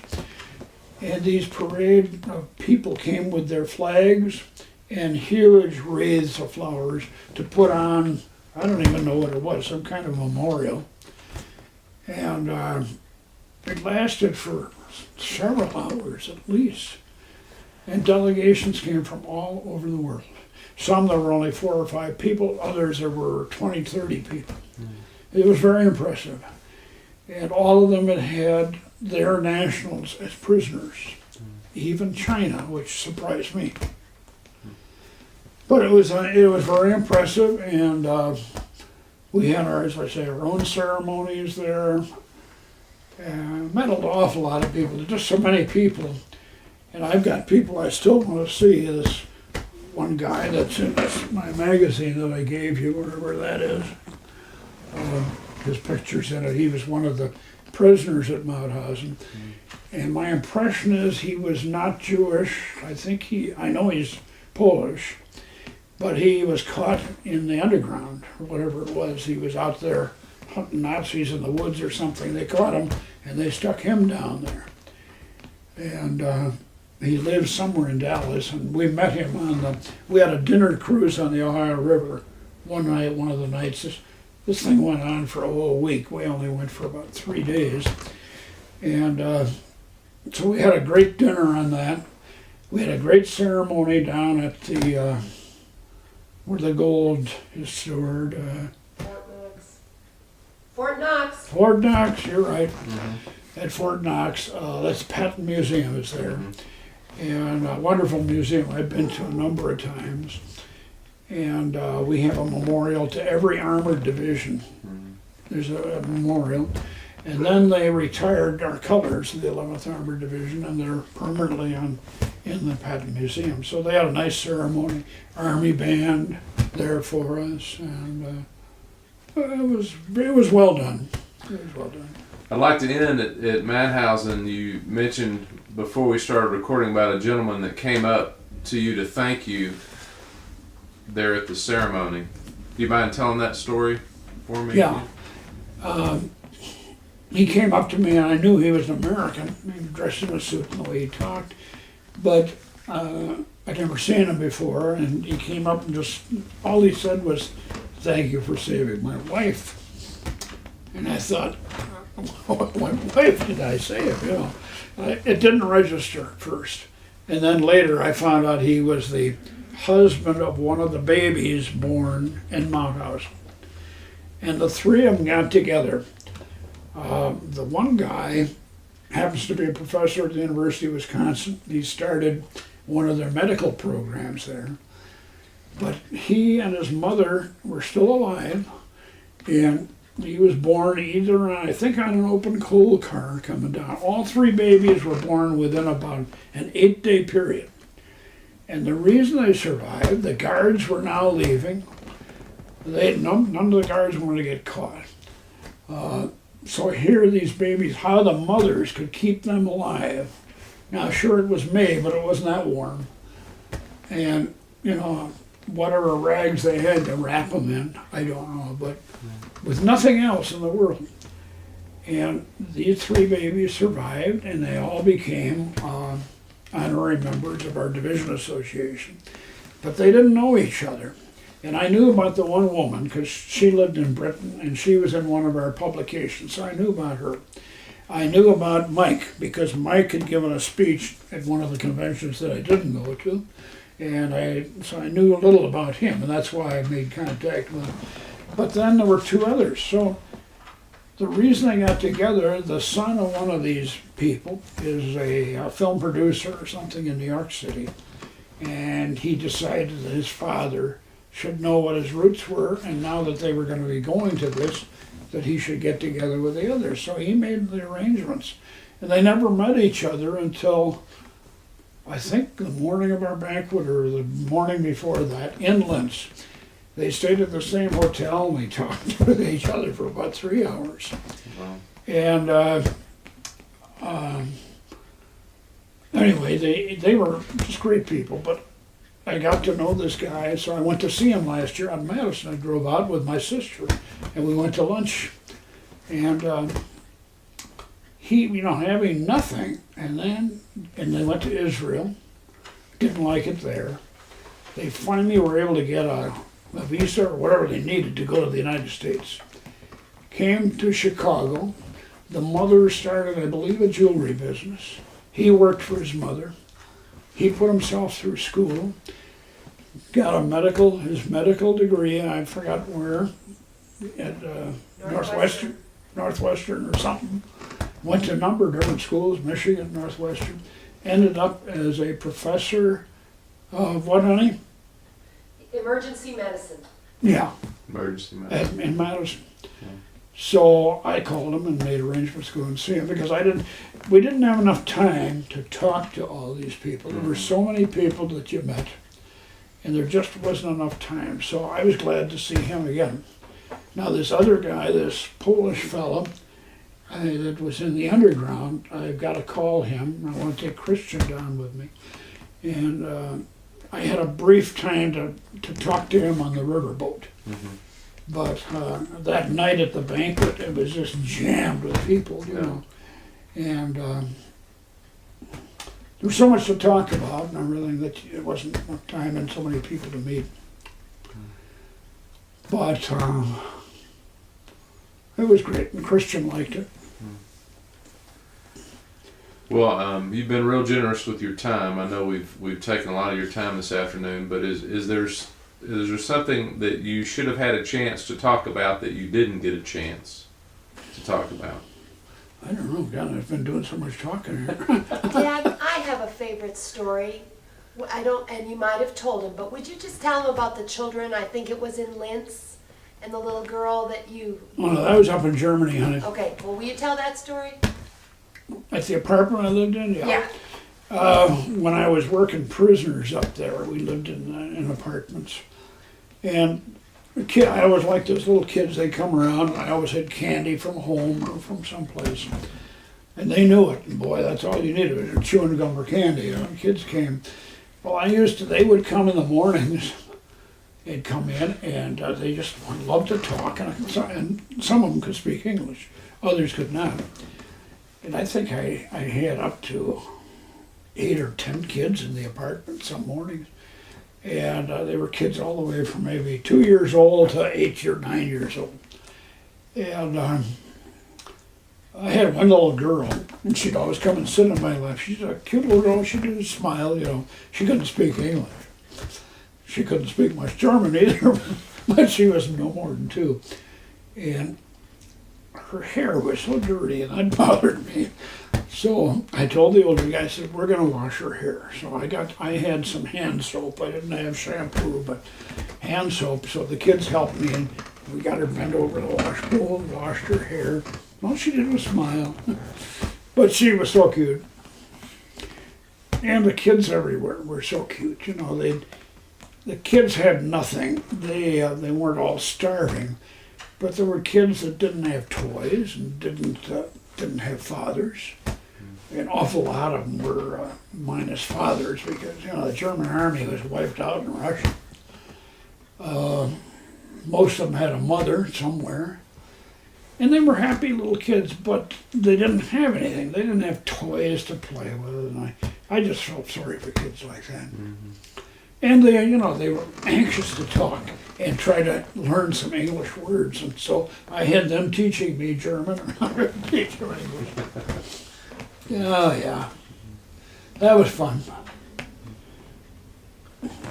Well, Mr. Ryan, I want to thank you for your time today. I want to thank you for your service and you sharing your story today with us. So, anything else that you want to add before we I stop? better not. I'll use up all of your tape. We got 6 hours left. No, I don't regret any part of it. You know, I got home. I didn't get killed, so Amen. I got home. For the most part, I was well over there. I saw a lot of guys that weren't that well off, but I don't regret a bit of it. Yeah. Not a bit. And I learned a lot. You know, it was my chance to really delve into places that I'd read about, I knew about from grade school on. And like going into Notre Dame and going into Napoleon's tomb and stuff. It was some experience. Yeah. Long way from Wisconsin. Yeah. And I had fun. You know what a Stammtisch is? No, I don't. A lot of restaurants in Germany will have one big table in the restaurant where anybody that wants to can sit down. They'll have private tables too, but then they have a table for 12. And it's for people who just would like to have some company. So I had my friend there with me, and we sat at this one, and this guy and I think 3 women came in and sat with us. And the one woman could speak a little English, and I could speak a little German. So one way or another, we got talking. And the man, he spoke German only, and he had one of the women ask me where I was in service, where I served. I said, well, I was in the Ardennes. And he said, I was too. So, you know,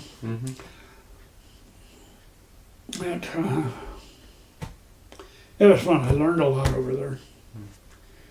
Learned a lot. When are we going back, Mal? Soon. So the story will continue Oh, in yeah. volume 2.